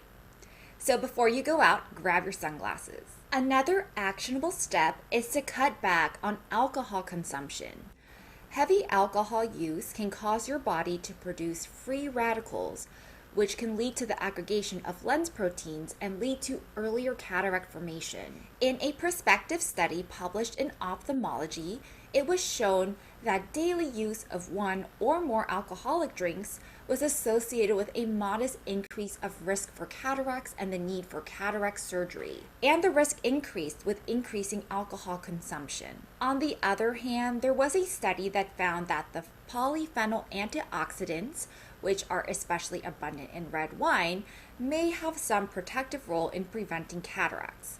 In this study, scientists found that individuals who drank a moderate amount of wine 5 or more times per week were 23% less likely to develop cataracts than non-drinkers. The data is a bit... We are back, and the program you are still watching is Good Morning Sierra Leone, live from Broadcasting House, New England Vale in Freetown. Now, the Sierra Leone FinTech Forum 2.0, hosted by InterSwitch, one of Africa's leading integrated payments and digital commerce companies, in partnership with the Bank of Sierra Leone, is a major platform designed to shape the future of digital payments in the country. With the theme Access, Inclusion and Growth, the forum will bring together fintech players, financial institutions, mobile money operators, regulators, and policymakers to explore how digital payments can drive national growth and greater financial inclusion. Daphne Zainab Kamara spoke to the Vice President, Sales and Account Manager, InterSwitch, Rabinta Aluyi, and also Vice President, Issuing and Acquiring, Valve International, Paul Hakim, about the significance of the Sierra Leone FinTech Forum 2.0 and what it means for the future of digital finance in Sierra Leone. Let's have it. Doing technology infrastructure across Africa. The forum, the FinTech Forum 2.0, really, it's more like a platform where we bring in, enablers within the FinTech ecosystem within Sierra Leone. So the likes of government, FinTech, regulatory, and businesses. So we can actually align, rub minds, and continuously provide that platform where we solve everyday problems for Sierra Leoneans. Okay, so Paul Hakim, do you have anything to add to this? Yes, the primary purpose of the forum is to instigate meaningful discussions around payments and digital transformation in Sierra Leone. The forum is built to take place on the 5th of June at the New Brooksfield Hotel at 9 a.m. Okay. And now I see the thing is access, inclusion and growth. That's very interesting because we know what obtains, especially in Africa. Not most people have access to digital banking. Yeah, correct. So typically, initially we started the FinTech Forum. The first edition really was around strengthening and deepening, that awareness around financial inclusion.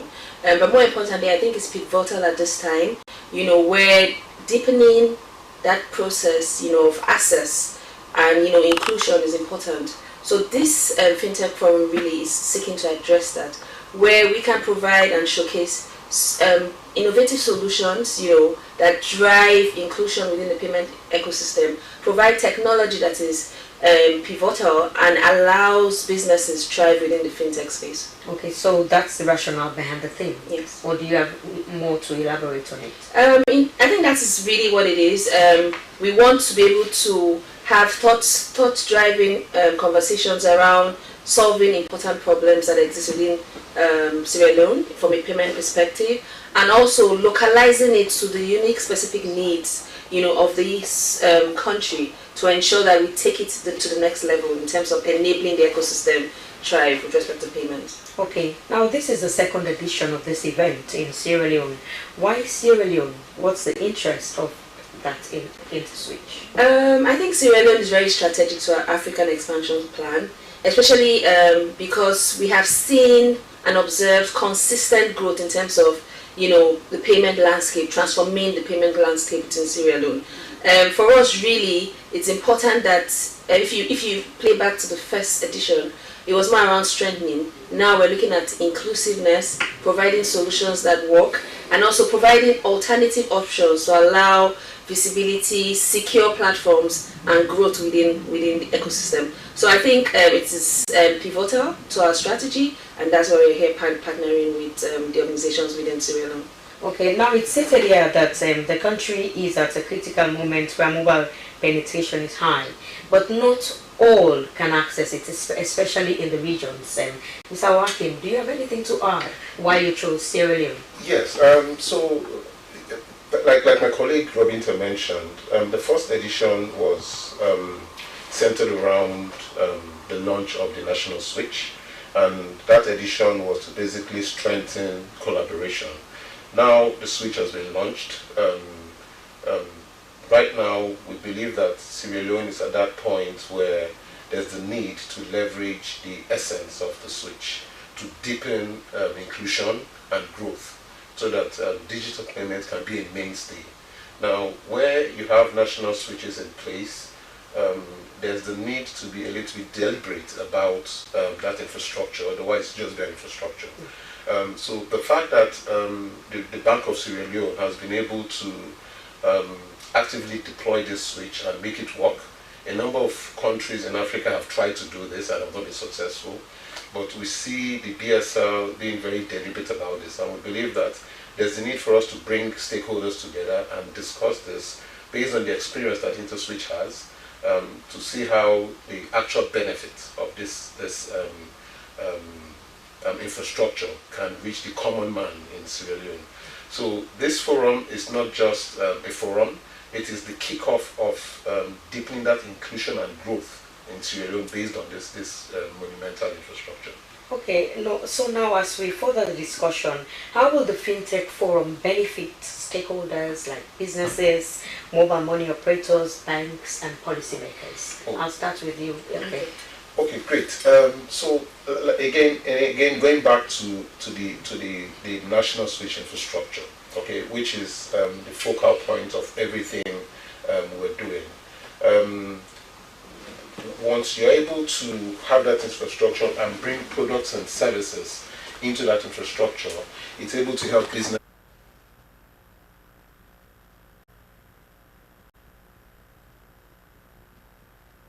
Where Vice President Sales and Account Management, InterSwitch Labinta Aluyi, and Vice President Issuing and Acquiring, VAV International, Paul Ohakim. This is Good Morning Sierra Leone. We continue with the program, and now we go to one of our headline stories. The Libras Brotherhood is marking its 27th anniversary celebrations with series of activities.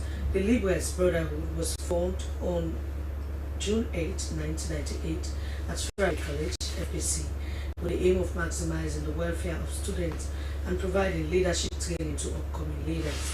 This potent fraternity, which constitutes a global membership, has produced intellectuals who have served in diverse positions, including the public and private sectors, business establishments, non-governmental organizations, international organizations, and other spheres of life.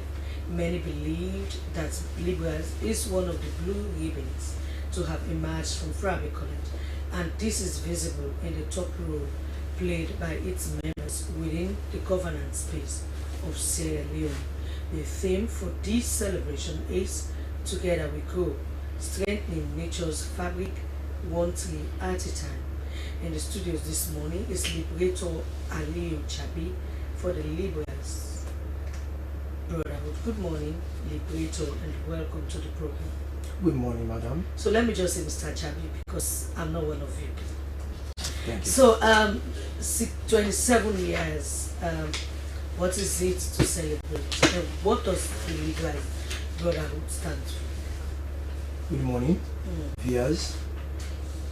Before I go to the question, let me use this opportunity again to extend our heartfelt condolences to the Slbc management and staffs, and also the family of the bereaved for this great loss. We pray that God grants him paradise without reckoning. Alright, the Libras Brotherhood, we have a lot to celebrate. Firstly, for the life, we are still existing as members. We have a lot to celebrate for excellence we have been doing on to date. The Libras Brotherhood. Excellence in what? In society as a whole, not only at Freetown College, because we have prominent people who are serving this nation, who are members of this brotherhood, giving back to society. To fast forward, during during Ebola, we are there supporting the government and other partners in the fight against Ebola. 2019 again, when we had the outbreak of COVID-19, the Libras Brotherhood was there again, giving it all to society. And the current MPOX, we are there again, sensitizing people. So these are some of the things. So these are just outbreaks you are talking about, besides your intervention into the Ebola and that of COVID-19 and now the MPOX. what have you done? What are the tangibles to point at? Yes, we know you are a club, and so you are a political student, political fraternity. Okay, you are a political fraternity, and you also have other social activities that you are almost always involved in. In fact, that is one of your identities. So let's talk about tangibles, things that you've done that society will point out that yes, this was done by the Liberals Brotherhood. Let's talk about them. We know you have people. I know you are going to name names. Yes. We have them. We know them. I'm a media personality, and I also went through Freetown College, so I know some of your people. But let's talk about tangibles, things that you point out. You point at that this is what the Liberals Brotherhood have done so far. Okay. There are many. There are a lot of things we have done to point out, as you wanted. During the Ebola, we raised funds supporting quarantine homes. We did that. People who are quarantined, ensure we provide them some basic items during that time, and also COVID-19. So Liberator, I just said that these are just outbreaks, and even smaller institutions that have not existed for even 10 years or so contributed to all these outbreaks that you are talking about. Let's talk about something different outside your intervention into the fight against Ebola, COVID-19, and as you're doing now in the case of Ebola. Okay. So let's start to Freetown College, where this club was formed. What we are giving to college students. We have stand so hard to ensure we speak for the voiceless, for students who were marginalized, whose voice cannot be heard by the administration, and lecturers, students who face issue of missing grades, students who were disenfranchised because they are coming from certain region. So the Liberals Brotherhood is here to speak on behalf of those individual students who are marginalized. Let's say on the issue of missing grades, of course, it is not a new phenomenon at Freetown College. Since over the years, we have had a lot of situations wherein students took their exams. Sometimes you don't get your grade. We are there, we ensure we checkmate the lecturer in charge. We also ensure we checkmate with the exams office for those who have missing grades to sort out those issues. So these are some of the things we do on campus for campus level. Of recently, we donated hundreds of bags of cement to the Freetown College Muslim Jamaat because they have demolished the masjid. They are about to construct another masjid. We have done that also, and we are also preparing to support the chaplain, of which they are about to reconstruct another beautiful building. So are you not doing all this because elections just around the corner, because you want to get your candidate in power to lead the affairs of students union on campus, and because of that you're doing all this, even the missing grades, you do it for those who are members of your club and for those who you think are potential members of your club. Is that not so? No, not at all. Not for election purpose. Of course, the Liberals Brotherhood, we cater for each and every student on campus. We don't just cater for those who are within our fold. Not at all. And to mention other things we done over the years, of recently again, there was a very serious crisis for water supply for those who reside at hostels, and of course your media can attest to it because one of your colleagues covered that event. one of our colleagues is also a liberator, so that's why he's always offering. The colleague you're talking about is a liberator, is a member of your club. I know, he's a member, but in fact, he has been elevated to liberator. He's not the record. He's I know the person you want to mention. You want to mention Jonathan Turner. Yes. Of course, this is the recorder one, serving under my tenure now.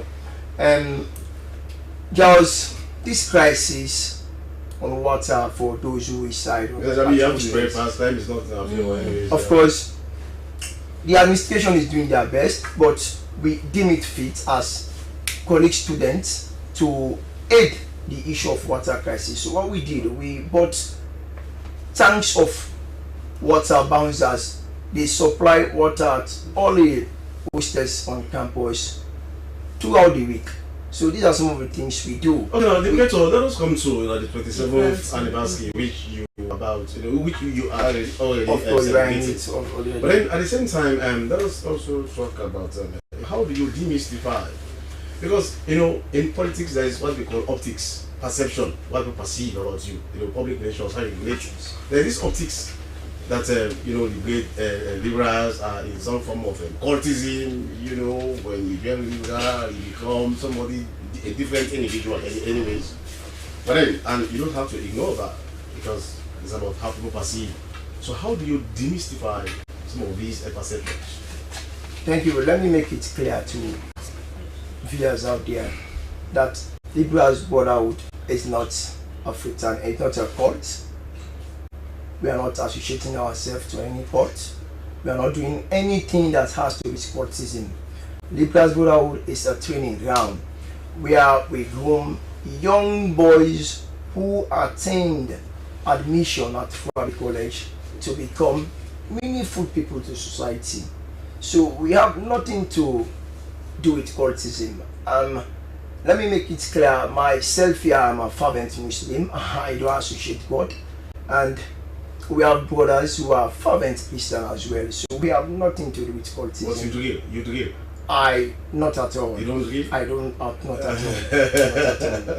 all. So quickly now, your 27th celebration, you are trying to do according to your theme for this celebration. Together we grow, strengthen nature's fabric, one tree at a time.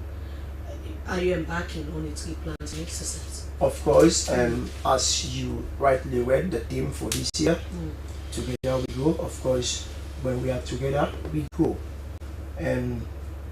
Strengthening nature's fabric, one tree at a time. We deem it fit that we will not always stop supporting individuals or students at Freetown College, but nationwide. We all see the issue of climate change, both national and international partners fighting on the issue of climate change. We all know we have issue of erosion, and we will be embarking on this tree planting Saturday coming as one of our support to preserve our water catchment. Of course, we decided to do it at the Guma Dam at mile 13. Alright, thank you very much, Liberator. Time is not in our favor. Thank you, and we wish you all the best, even as you celebrate your 27th anniversary and with your tree planting exercise. Our very own man, Mohammed Kone, has been somehow quiet in the studio. So, Kone, we have to go. But now that it's confirmed that the SLAJ AGM has been postponed, is it not going to affect processes that have already been in place for this for the 6th? Definitely. We all know that anytime there is a postponement. No, I'm talking about the electoral calendar, the process. Yes, if you look at the press release, all the processes remains the same. Okay. Yeah.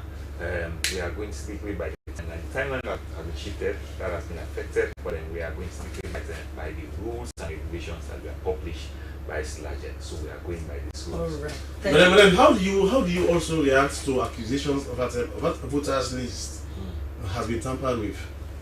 according to some insinuations, there are some names on that list who have nothing, any business at all in journalism. They said, according to accusations, what list has been tampered with. How do you react to that? So basically, that is why tomorrow, Thursday, we are having a meeting with all the candidates. All of us are going to be seated at the SLAI office to verify the list. All right. We have the register, and we have also invited ACC, we have also invited BCSL, and we have invited NEW to oversee the process. All of us, including all candidates, we are going to see and verify. Thank you very now, much. quickly, the vaccines. Do you think now, according to the Africa CDC, lack of vaccines is responsible for this increase in mpox cases in Sierra Leone, and 74% for the past 1 month of mpox cases reported in Africa is in Sierra Leone. How do you react to that? So, like I said, yes, the quantum of vaccines we received probably is not commensurate to the people at risk. But the good news is there are more vaccines on the pipeline coming. Just yesterday, we have received additional 20,000 doses of vaccine from the Arab Emirates, and probably by next week, we are expecting another 75,000 doses that will be coming in the country. So we know the demand is there. Everybody wants to be vaccinated. I mean, knowing fully what mpox can cause. But for now, the remaining quantity we have, until we have additional doses, we really want to limit it to contact. Is it on the market for sale? No. Because, our vaccines, I'm asking coming. this question because somebody paid. Is it 1,500 for 3 members of his family, and they were vaccinated? We are hearing these rumors, but to be very honest with you, we have done all our findings and we have not. So I'm we have now not seen any I'm a proof evidence that indeed I bought my vaccine. From vaccinated. From whom? Do I need to tell you? I want to be safe. Yes, I want to be protected. So I want to be protected. So I have to pay money because if it's not in the market this for is sale of and it's interest, not available. This is of interest to the entire ministry. The minister has urged us to actually go and look at all our vaccinators outside there. I mean, if it is happening, all we want to see evidence. We just want to see evidence. We saw this social media thing. Do you think you will get it? Why not? Okay. Somebody has paid, just come to say, I paid to this person. I mean, that's all we are looking for. Right. All our vaccines, be it mpox, all our routine vaccines for children, they are completely free. Okay, so quickly, before we go, if you have enough, will you give it to the public? Of course, it's for the public. The vaccine is coming. For now, you have targeted people. Because of the quantity we have, we said let's just limit it to contact. As we are getting more vaccines coming, we can open up. However, the vaccines we have for now is for people 12 years and above. That's not from Sierra Leone. That is from the vaccine manufacturers. Okay. Yeah, it's designed for people 12 years and above. Okay. So as the vaccines are coming, we can open up for the public. All right. Thank you very much. He is Andrew Kenema from API. Yes. Sheku, I think we now go to the final segment of the program. Yes, although time is not really for us. But then I start with the exclusive newspaper, which says Anes set to return home. Here you can see the photo of former President Hans Kroma. Salon big pass with all. I think Minister of Information and Civic Education. APC chairman hospitalized in India. NRA6 staff welfare. These are some of the stories you can see. My first take is the Awareness Times newspaper. Awareness Times newspaper, as preparations continue towards 2026 statistics host Census Advisory Committee meets. Well, I think this is what we have to take, and this is how we bring it down for today's edition of the program. Good morning, Sierra Leone. Many thanks to our guest and also to our producer, Daphne Zainab Kama, for putting this program together. We have to go, but quickly, Sheku. Yes, it is good morning, Sierra Leone. We are going because we are done. Good morning, Sierra Leone returns tomorrow.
a bunga fish, you better take a walk to the water side.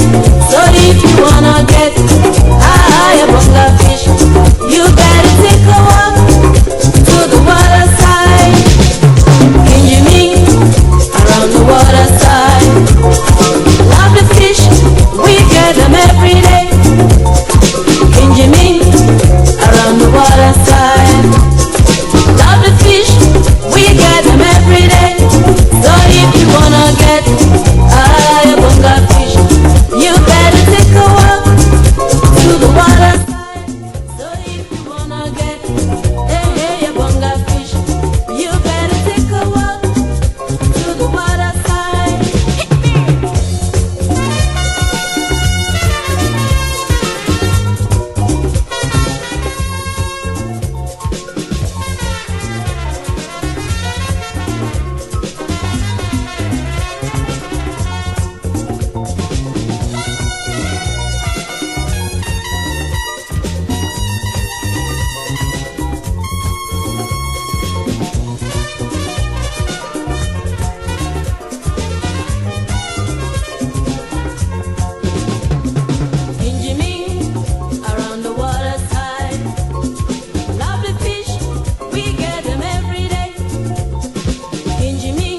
welcome to Newsbrief on the R. I am Aminata Fofana.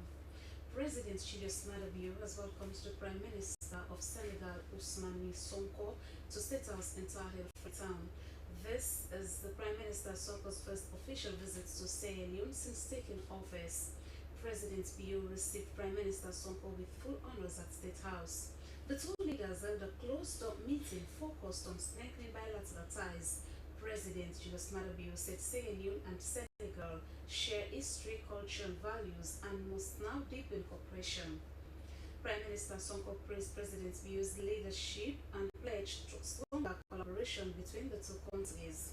Sierra Leone and Senegal are neighboring West African countries with shared goals in peace, democracy, and development. The Statistician General Andrew Bob Johnny has disclosed that funding remains a major challenge as they have a shortfall of more than 15 million United States dollars, whilst the government has pledged over 22 million United States, the nearly 38 million budget for the conduct of the nationwide census. He made this call during the third meeting of the Sierra Leone Census Advisory Committee convened at the New Brookfield Hotel in Freetown. The Statistician General Andrew Bob Johnny, whilst providing an update, said a dedicated census fund has been created, legal frameworks and coordination structures were now in place, and expert consultants have been recruited. Andrew Bob Johnny said significant progress has made on mapping, including the installation of GIS infrastructure and a pilot mapping exercise scheduled for mid-2025. He said field teams would soon use new equipment, including 3x Excel bikes, 500 electronic tablets, and 500 power banks to aid data collection. And in a bid to address urban migration problems and to imbibe the culture of extensive research, especially within universities, Sierra Leone Urban Research Centers launched a book that seeks to promote sustainable urban planning through research. The process, which took place about 10 years ago to be completed, is expected to be utilized as a roadmap to enhance sustainable urban planning. The significant book titled Urban Transformations in Sierra Leone, Knowledge, Co-production and Partnerships for Just a City, is an attempt to address urban challenges. Distinguished scholars from across the world shared their experiences on the need for extensive research, especially in universities. They admitted that solving urban migration problems require multidimensional and multi-sectorial approaches driven by data.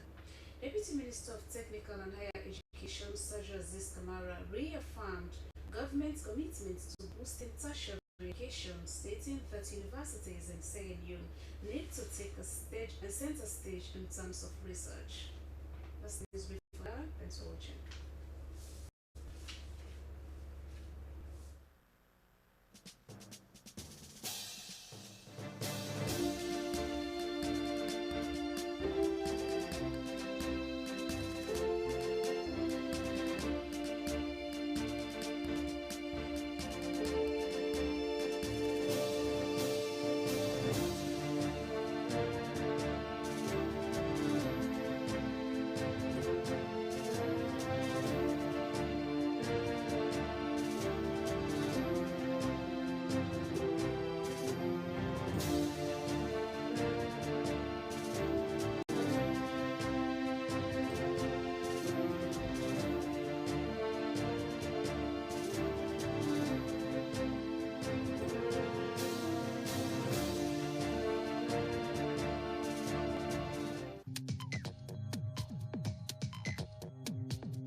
Hello, I am Abdul Mansare, a reporter and a presenter at the Sierra Leone Broadcasting Corporation.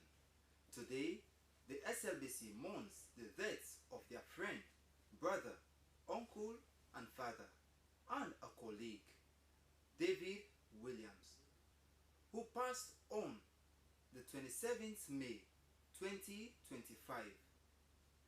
David Williams has been working for over a decade at the Sierra Leone Broadcasting Corporation from the period of the Sierra Leone Broadcasting Services to the Sierra Leone Broadcasting Corporation, and he has been working tirelessly as a camera operator. And today, these messages were sent to the bereaved family and the general public by the SLBC decks.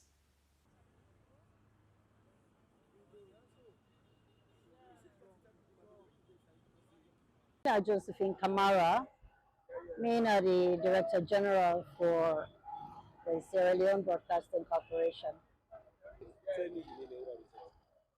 Josephine Kamara, the Director General for the Sierra Leone Broadcasting Corporation.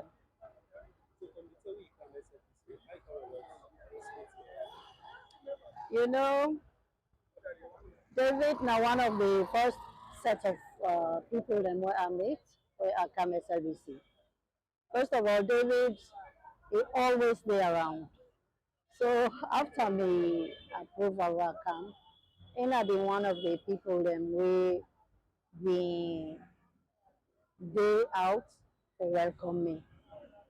I've been glad it was there. But now, person where he do something, he do calmly and quietly. One of the things that what he do make it really stick in my mind in your business. As I come out, say me in America come out. The first thing what he do is he can whisper na me is he say, say me na Trump support time. Now him I say, come on here me. I know I hear their name there. So since that same day we don't begin call him David Trump. Me not be no self say colleagues them and other people them really outside of the establishment. They already don't get under name there. So that's Trump in nephew, Trump in Pekin, David Trump, that's what I can call him. So David in last one, it touched me. It take a cry for person we die. But for the past 2 days, I almost don't lost my voice. Just hearing that news yesterday morning and till today for say David don't go. David now one of the senior cameraman them na SLBC. In fact, I can say na one of my best. If I count 5 cameraman them at the top of me fingers then, David go there amongst that first 5 days. So in last one, in that one, it touched me personally. And I sure say it not just touch SLBC. Because I don't see where David they work outside when we they go for live outside broadcast. Where David died, between yesterday and today, the amount of people that we send personal condolences. People that we are not, we're not only SLBC business. It just shows the level or the extent to which David been they interact with people outside of SLBC. So if you go out of town, people then sabi am. So in passion for the work and the ability with which he do am, with such precision, grace, and of course to perfection. David na perfectionist. We go one business. What I sit down so he say no original so you for sit down. Now that kind possible. It's the microphone where in the interview where are they use for interview or the person where they interview in microphone bend. David go make sure say that mic there is straight. The light. So it is so multifaceted. If lighting system and bulb, the sound, David go ensure say clarity there in both the lighting system and of course the sound system. I just want to say he's one of the best. SLBC don't lost a professional. But above all, Sierra Leone also don't lost a professional. Mina Fatima Binta Kuruma, Director of Commercial and Marketing Services. I done the SLBC 14 years, and all throughout that time, I don't work with David. David, now we own person. In fact, I hardly call him David because of in love of Donald Trump, so not Donald Trump we can call him. They know the pass with David in the Canary office. They like how we pass this whole building. The most kind inside commercial and say, commercial people there, Donald Trump don't come home. Very sad for lose such a young, energetic, robust person, such a friendly and warm person. From maybe down there for 14 years, I don't ever get any issue with David. He's always very pleasant, very respectful. Even when myself is sick, I dey away for a very long time. David sent me text message a couple of times. They sympathize with me. So it's a big loss for the institution. It's a big loss for the country in general because he's such a hardworking person, such a dedicated cameraman. SLBC don't lose a very, very good staff. I just want to say my sincere sympathy to the wife, the mother, the family. So David, very close friends them. And so we all know SLBC. Let we all take heart. Nobody know they die before in time. In Islam, we believe say when the time don't reach, and that time they go. Let God give a good road, God give heaven, God consoling family and look after and picking them for them.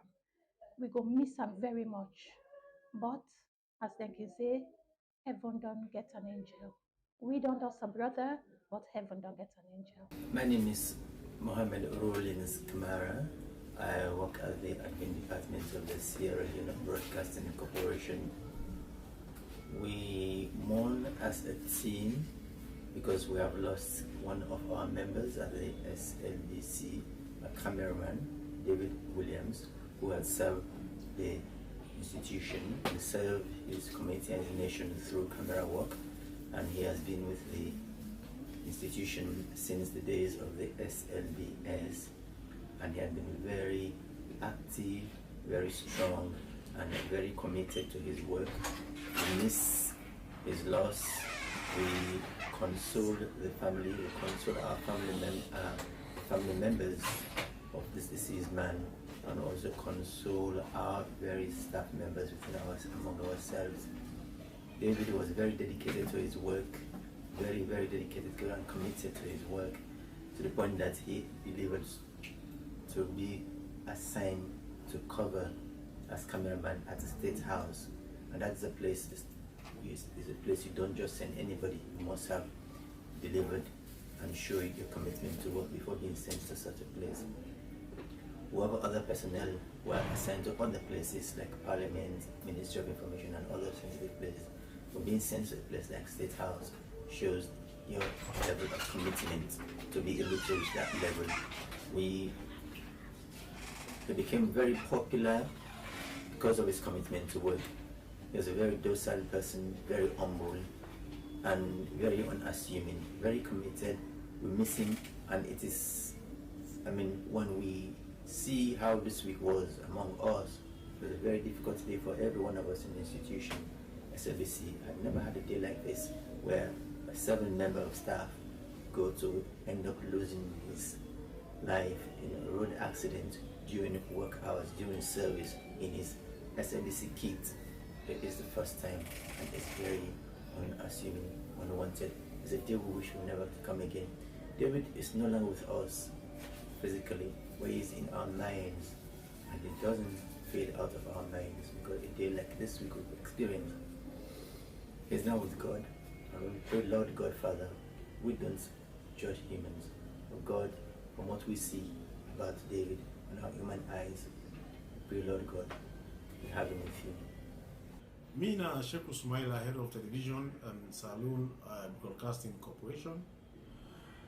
We under the Directorate of Media.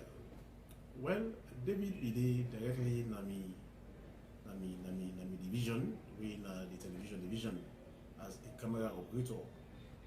And David na be a professional. Was a professional, a true professional. In fact, plenty of them I can refer to him as a perfectionist.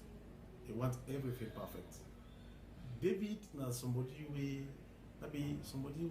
a kind of character what he always describe as affable. In the sense he's approachable, You know, he's easily liked. Now somebody where you know the vex so. You know, somebody will always want the best to be done when it comes to that you feel the way in a camera. You know, television is about camera. And television is about pictures. In fact, we can always say in television, the picture tells the story.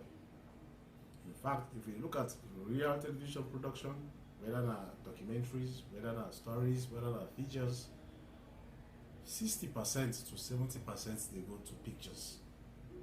40, they go to text. I mean, the write-up way they do like and stuff like that.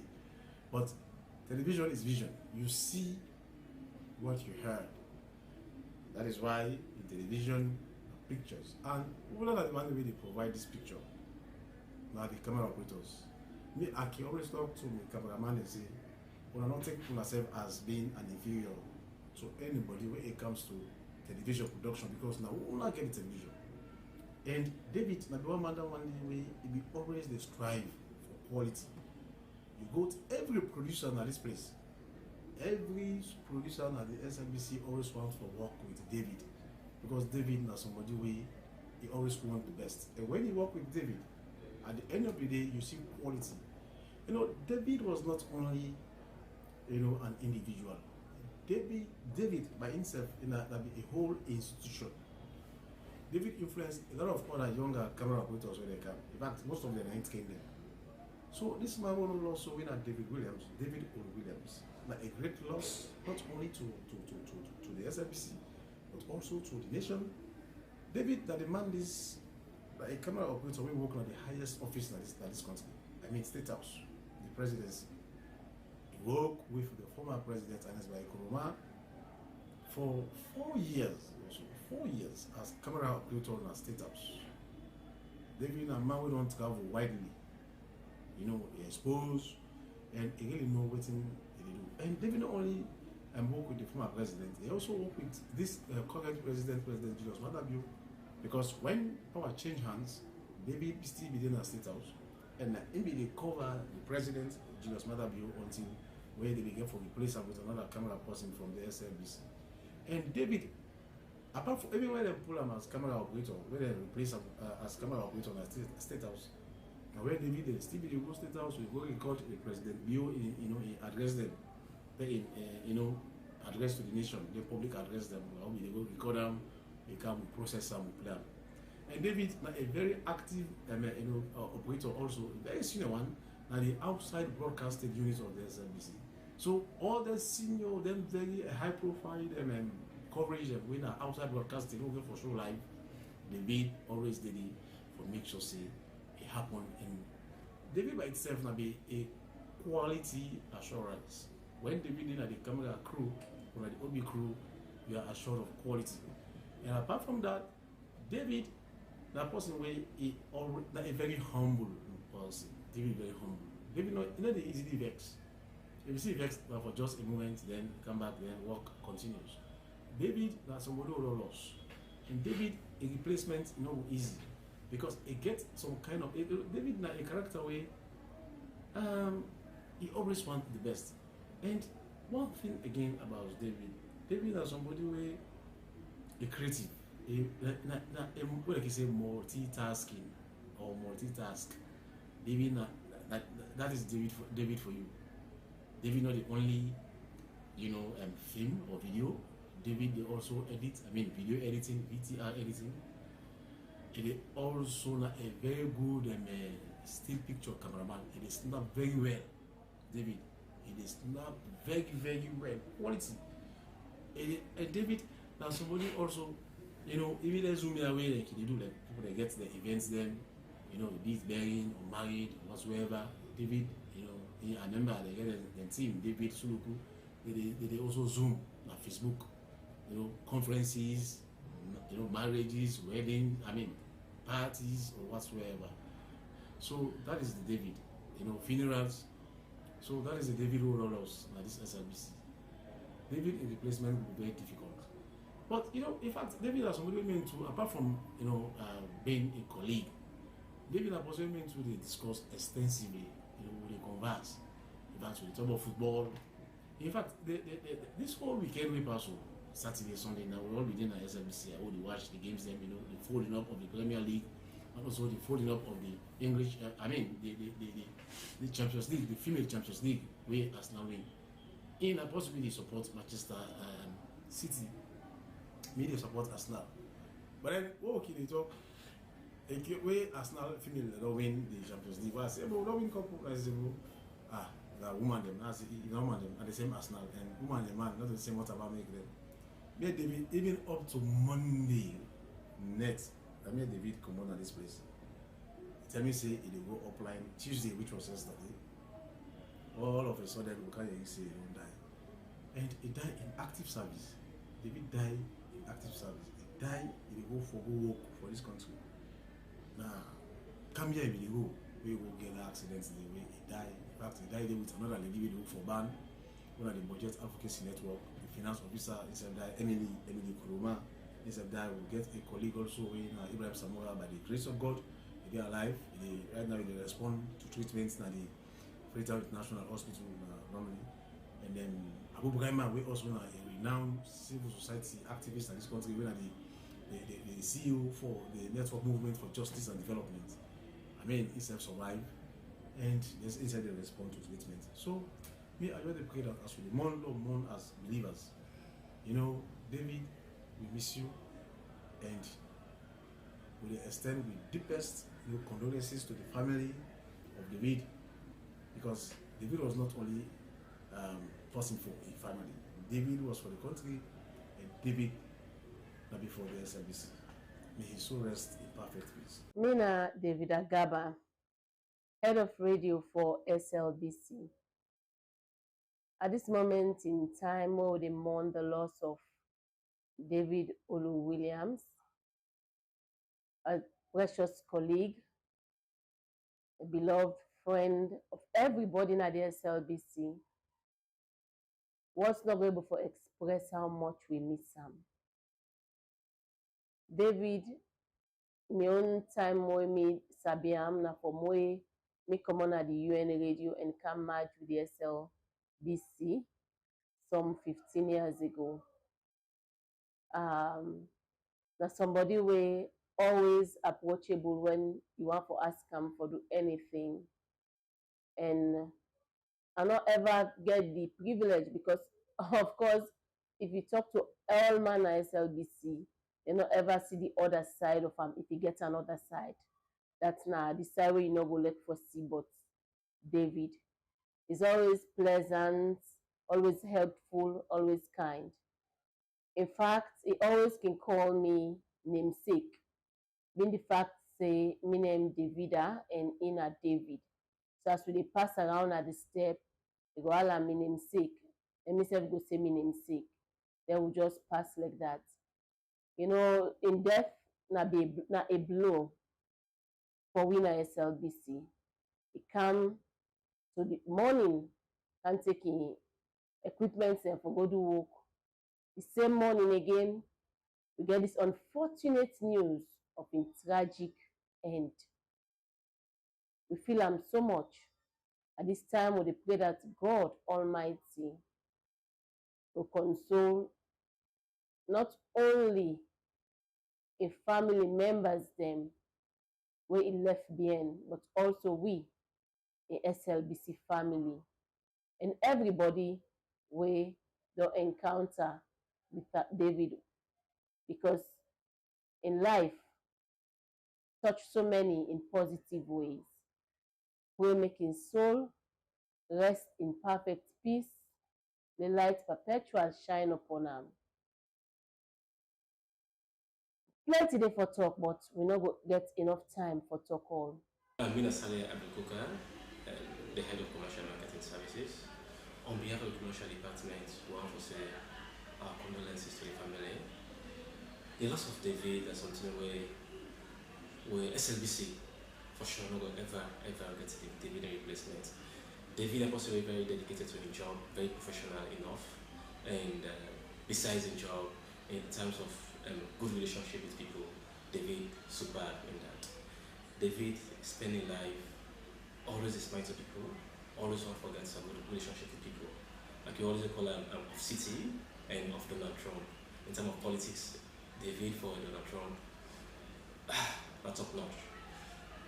This is very difficult for we at SLBC and the family. Of course, we know how this go touch them, but Lord will take heart and we pray God give David a good road. Yeah, my name Mohamed Kagbo. I'm a head of engineering department at SLBC. David, not to party with me. Now, David now a brother to me. We always do things in common, more especially in terms of the job. Because we say back in SLBC now, we get to own teams them, so we can sort of coordinate to ourselves in terms of production. David now one kind person where if you say when you work with him, believe me, he always there on top of situation. He always make sure say he do work perfect. In fact, he can even the way he can make in production, you don't want me anything left behind. You don't want me anything left behind. Anything I do, he always they do before time. He always the key for the time. For example, if it, we make production now, we say this program, this live program for come like at 12 o'clock. They always make sure say by 10 o'clock at least now we don't do na production there, for make na program dey go live. We miss a lot because I'm part of engineering. Just like what I say, there is no production all the way we do when a live program. Be it a studio now, be it outside broadcast or where they know they be part and parcel. But they miss them because as a team, we know we teams them. But they will now don't be a late man. So we dey pray, may God give them good road. My name is Bobby Klamin Kanu. I'm the head of Digital Editing Unit for the Sierra Leone Broadcasting Corporation. This week, now a very sad week for we, not only for the family of the Sierra Leone Broadcasting Corporation, the family of David Williams, also for the people of this wonderful nation. We deeply sad about what happened on the 27th of this month, where they will get a very bad accident. We don't know how it happened, but waiting me, they say to una where they watch me on the telecast, I want to say to the family member, to the Williams family, especially in mommy, in wife, and in son, that I want to let una mourn like people when believers. I don't want to let una mourn like people when to believers, because this is a shock to we all. We know nobody expect this to happen because they left Freetown on that very fateful day, on the 27th, for go do the work we they use for the do. As we all know, David one person will get a vast of experience, because I remember when he left school, when he finished in high school, he can join during the time of SLBS. When he came, a person will grow fast, he learn fast, he start from mic to lighting, go to camera, and he don't diversify when it comes to the media landscape. Now somebody will me, even though me at the head of this unit, really in charge of quality, really they admire, because now person will believe in standard and quality. I make anytime you handle camera, they see the difference by what he do. So when we get this news, that me I be shocked, because I not be believe.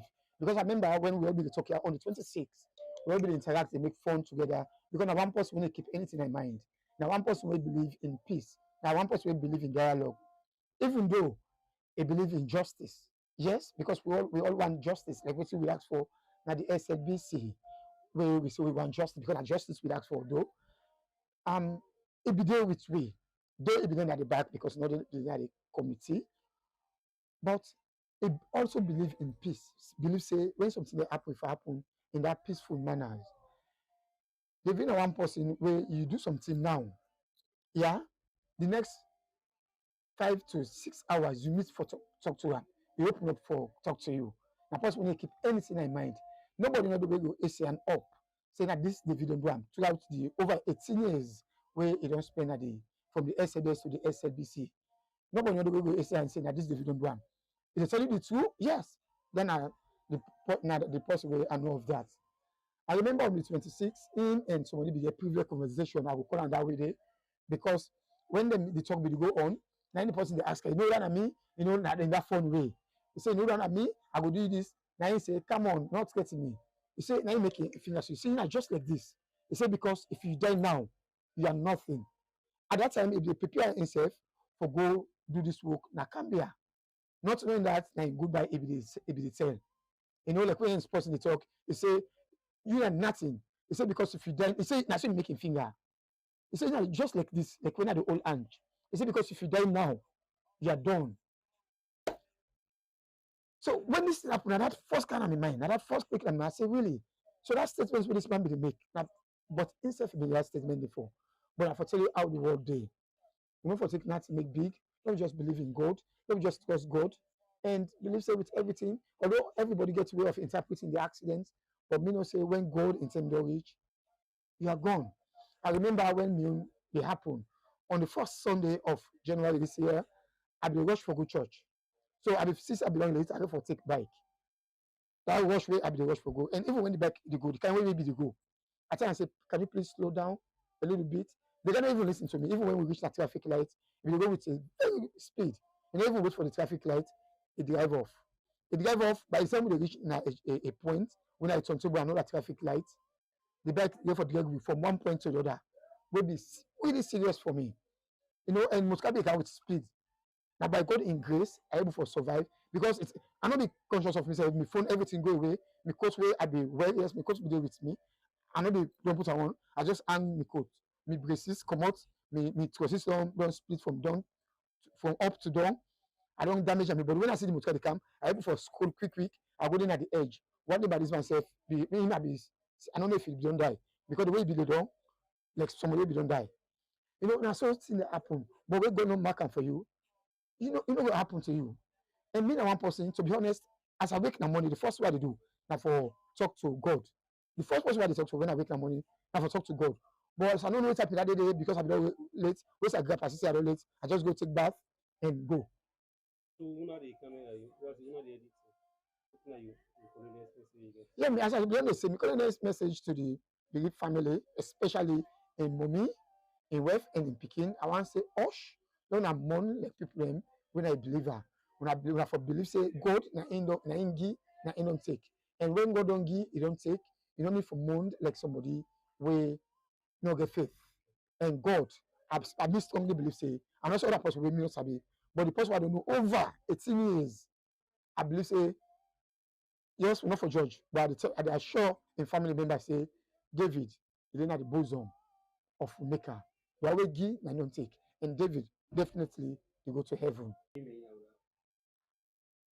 Minister Kabia, finance assistant of the SLBC. Well, for David Williams, me know I'm doing it 10 way I come inside SLBS. During that 10 days, No, she don't leave. Okay. Yes. No. what's that? No. We don't tell me. I know David Williams during SLBS time. During that 10 day in late auntie, when Mrs. Frederica Mansare been there as we staff superintendent during SLBS time. So bring David come work na SLBS. We work with David up till the time SLBS close. We come to SLBC, we all enter back inside SLBC. David na a quiet young man. David get training. David he respect person. As he don't see you, so he respect you. And anytime I meet up out of SLBC, as he see me, so Esther, David was so nice. Nice young man. We don't get problem with people and since we know I'm at SLBS up to SLBC. Let God sorry for and let his soul rest in perfect peace. So the family we say us, una take her. My name na Daphne Zainab Kamara. I'm a television producer na SLBC TV. I come for no David who start for work here in 2012 again with the institution turned to a corporation. But David now now be like a brother to me. Now somebody we very cool and calm. David, I don't ever see I get problem with forcing. And somebody we a nice, a caring. And one person way be they look after me after I be sick and return. So it be always a caution me on my food intake and sugar intake and all for make sure say no more day on me guard. Because he always they tell me say that I no go while you left me go. Do you big not drink boku sugar, not drink boku cold water. If he dey say I drink, as I don't drink one, he say no, he do. So like David another kind caring person. We always there by person. I not ever see Usa the only sound I go argument is about work and I for let you be professional and for be perfect. I go miss David. My heart shatter into pieces where I remember David in die one. Where I see David lay down, I feel so bad. And with a fight for better conditions of service, will make me heart shatter more. Because when we gonna the host where they talk about David importance of his salary where they get, it break me into pieces. And I want for make David know say the fight is still on. We go win him for his sake. Rest in peace, my babu. Bye bye.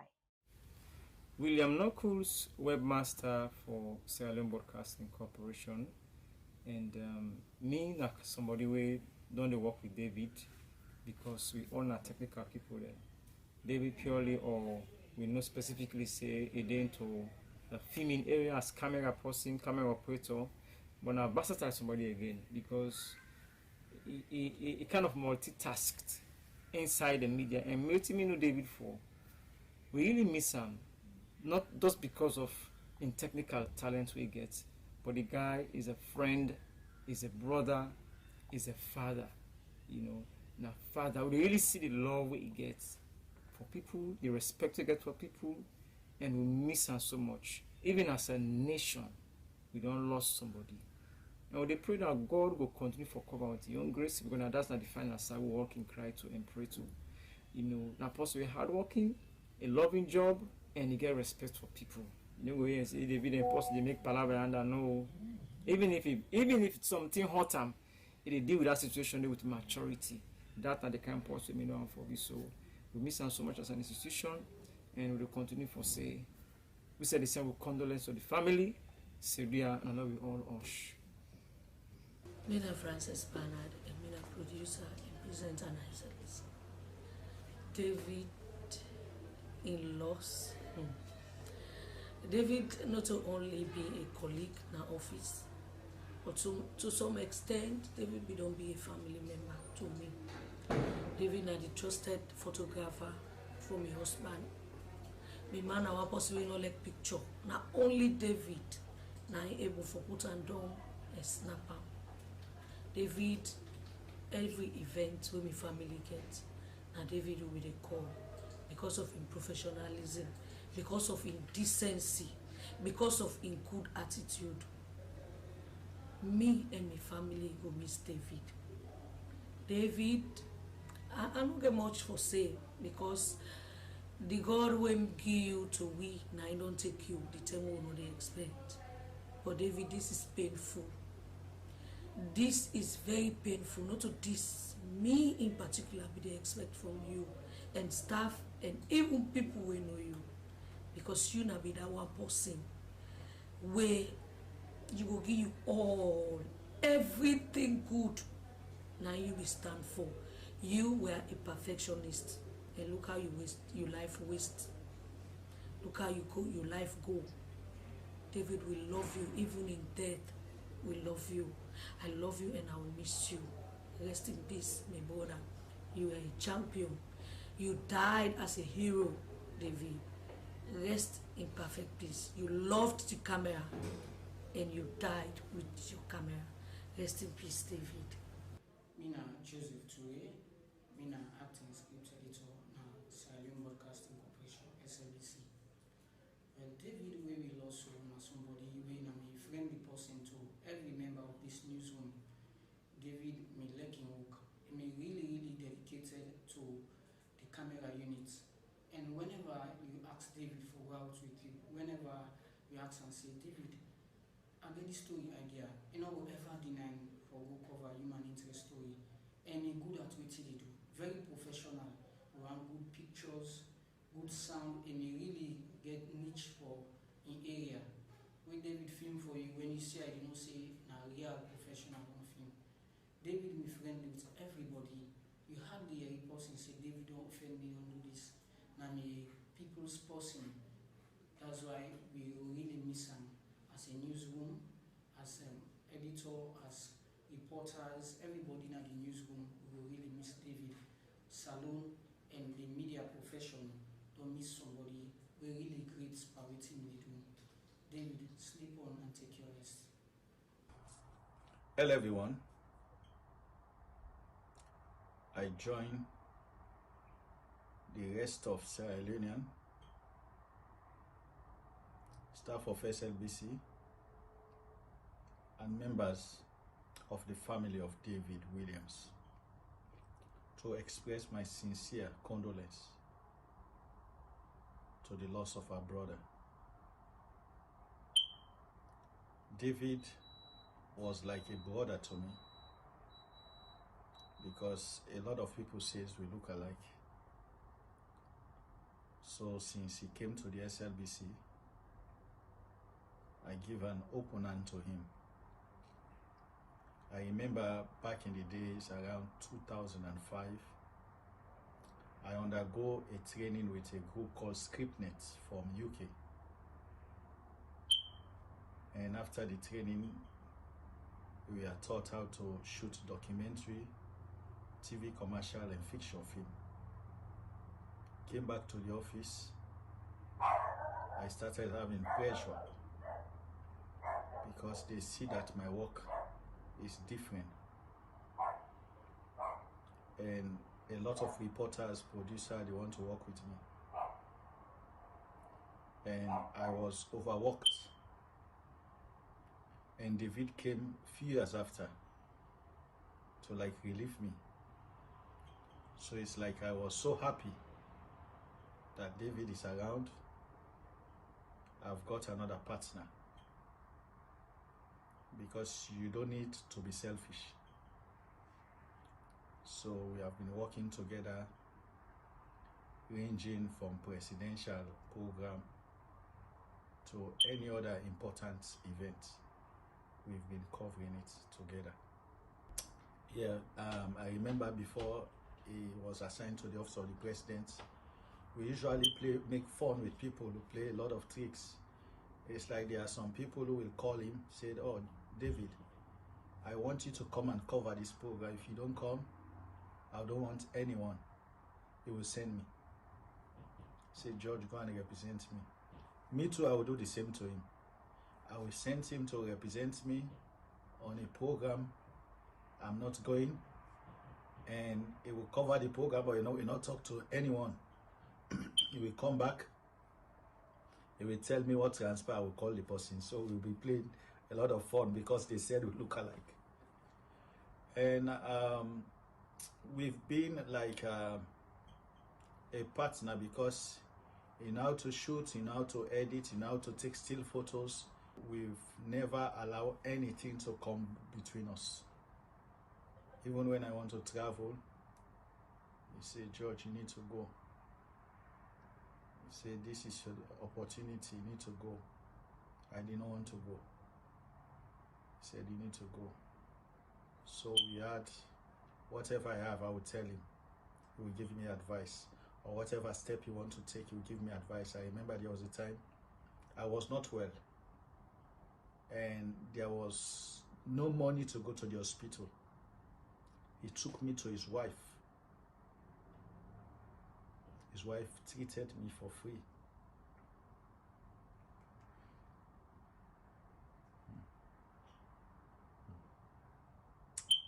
His wife treated me for free. And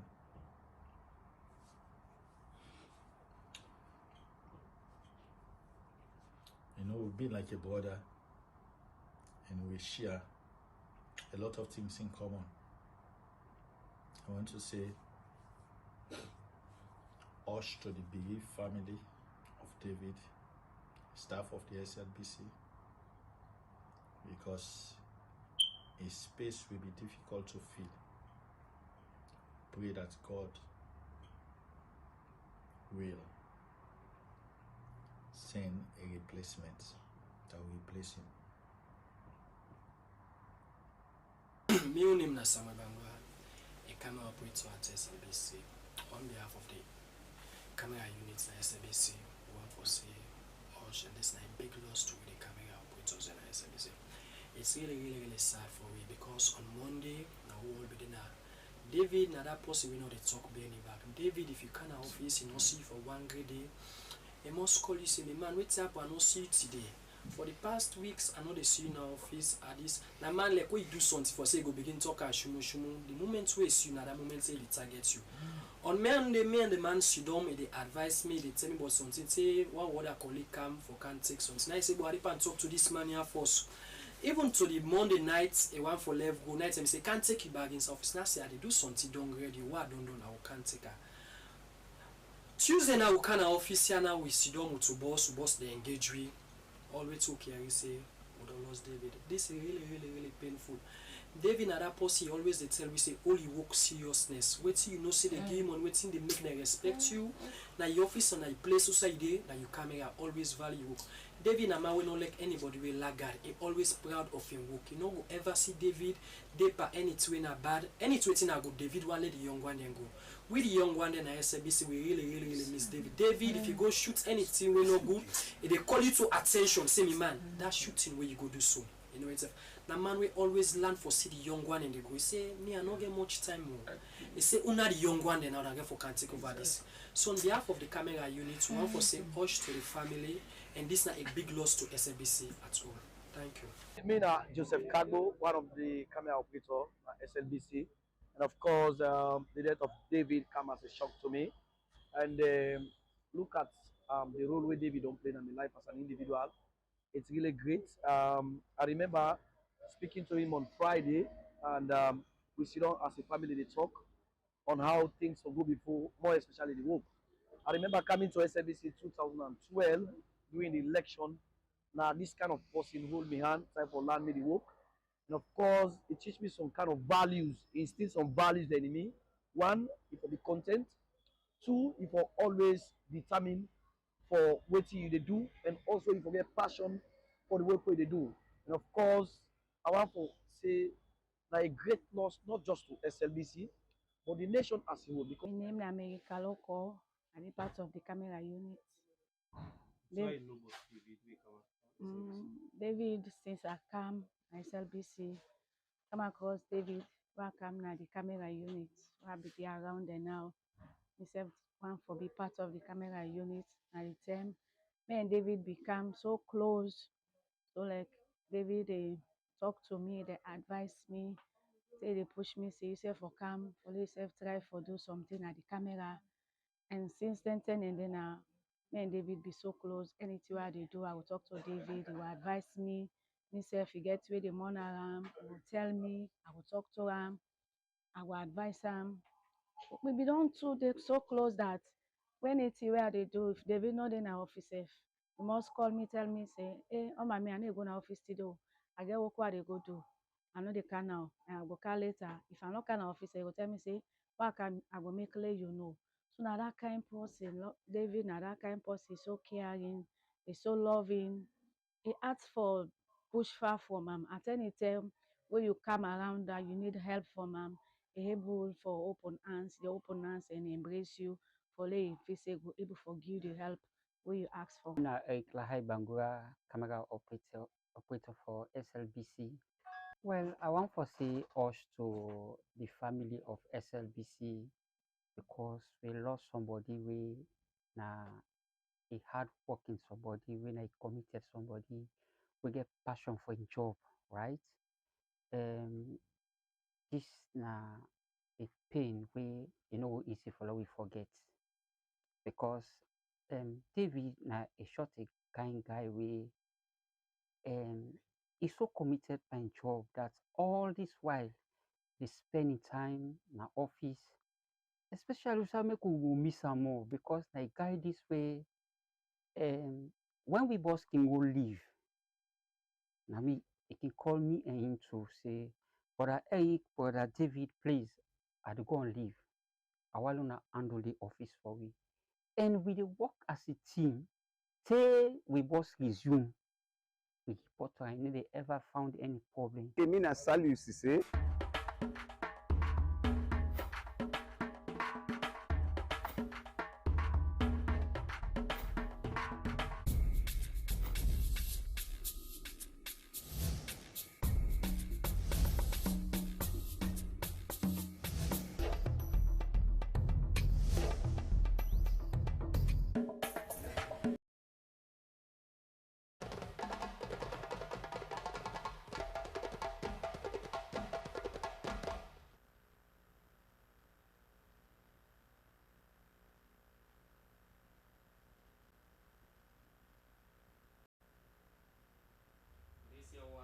Slbc Tv hungwa tisiaba nyama Ibrahim Kumago wa gwe hube ngama kepe gudo koma vem gaveta yibu musi andamja kutumawe na havele mupo marama ta aji doki kini bio ogwana alukubwa Senegal Prime Minister nawe ejiaka kwa miagma bido sabe kebe bije nawe tuna ngwati tisiaba pawe waba tugulo na tugo akiti akolwi na boma kugo a million lolo now United States dollar ina we go to go by na to amagama 2026 census babima then I go ko be doke kini bio ogwa na ta ogwa prime minister now we Senegal nyado you are going ko we to go to daga wate Usman Suko now we nyado sabe so prime minister Sunko ogwa na ta ogwa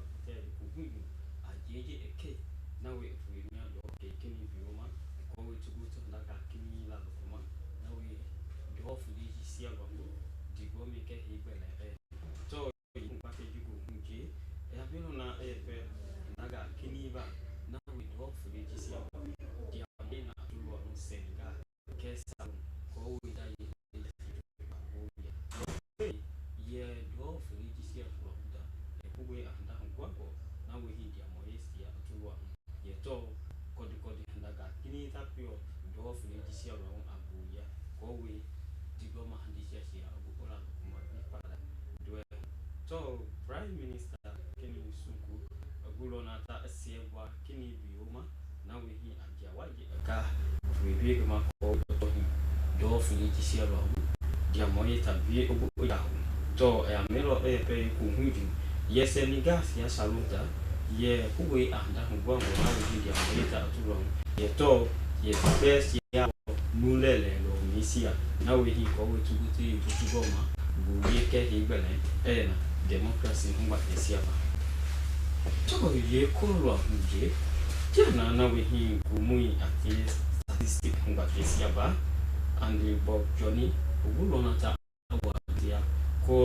bi mapate jima na mtuba mo owi pare matoa mkwama ye so ye handaka kini putigo akili kene ye na buna wetu kwa ye na buko gobe a million ma hulo dollar na we ye na gudita ko wetu te ila abega wa tina mapayo aba ye to ye kometita obua na obua na we na bujika gobe a million ko ko fele dollar na we ye na bujita ko we siatabula te gai ye to nye kina atene mo na abuina tugola ko we ye pare na to ma do ye jika gobe a million no go ma wa ya pa dollar na we to ye bo de spatesia ba ko to go to ba yo agwe census ba ye kumege e jari lo what not te he to go ma ajia na we census committee na we ti committee that we biando ni bufi hotel wa video sabote so kini and Bob Johnny amelona pe kuhuju call me ye gidima na we to mapema yes ya be ye lisia na ye ma bate wa go ko ta bitu ko ta daga kini la dokuma na we gidi hakaga ta ko de la ko we ye pare na to amagama o te a science daga na we opo ma e do eduma jalo le di to aya me no de ku ye hakaga kini na we hi etene mo tege ya ye ha kina sia ye shine ko be VXL ye bike na ku go be a no go ma lolo na we tege ya kebe v electronic tablet ku go be a hondo lolo kebe v power bank ku go a hondo lolo na we ye de jisesi we ana o we abega wati na ma ye pa yo wala tubuti ye bi na ye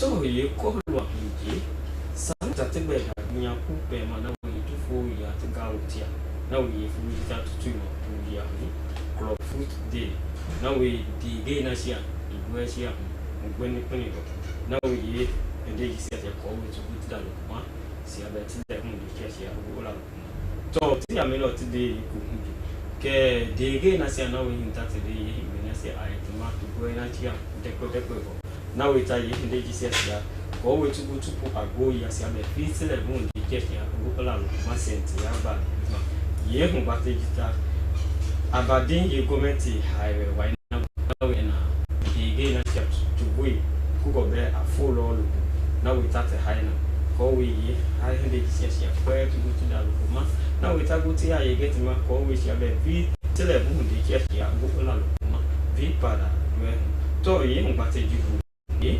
salon na pro foot mu ba te sia na we tu na te he to go ajia na we hi ti be ti ma ko we ye mo mi sia vi ti da lo ma sia ni ko be ti ge na sia na we hi mi ta aya tu ma ta ai tu gwa na tu ma te na we ti jika agube a tauji nani na we tu to na aye bi na sia ni la ma ko we sia be vi ti le mu ni ke ya ko la ma do to ti a me no ti ke ye ndi ta vi ye ti ge sia nda ga na we hi vi tu go ti ma ki ke ga ye mbe ndi sia ye ti ji bu ki na we coordinator at the Salon National Foot Competition ba Jerry Sivali tabe ngulo na ogogo agifia yiku hingi ko bi yesia be di gesia le kana na we tine mungo yita tebetima akibito ye nava melo ye ko bi sia sia kipiwa ma ko we sia le tele bu di kekia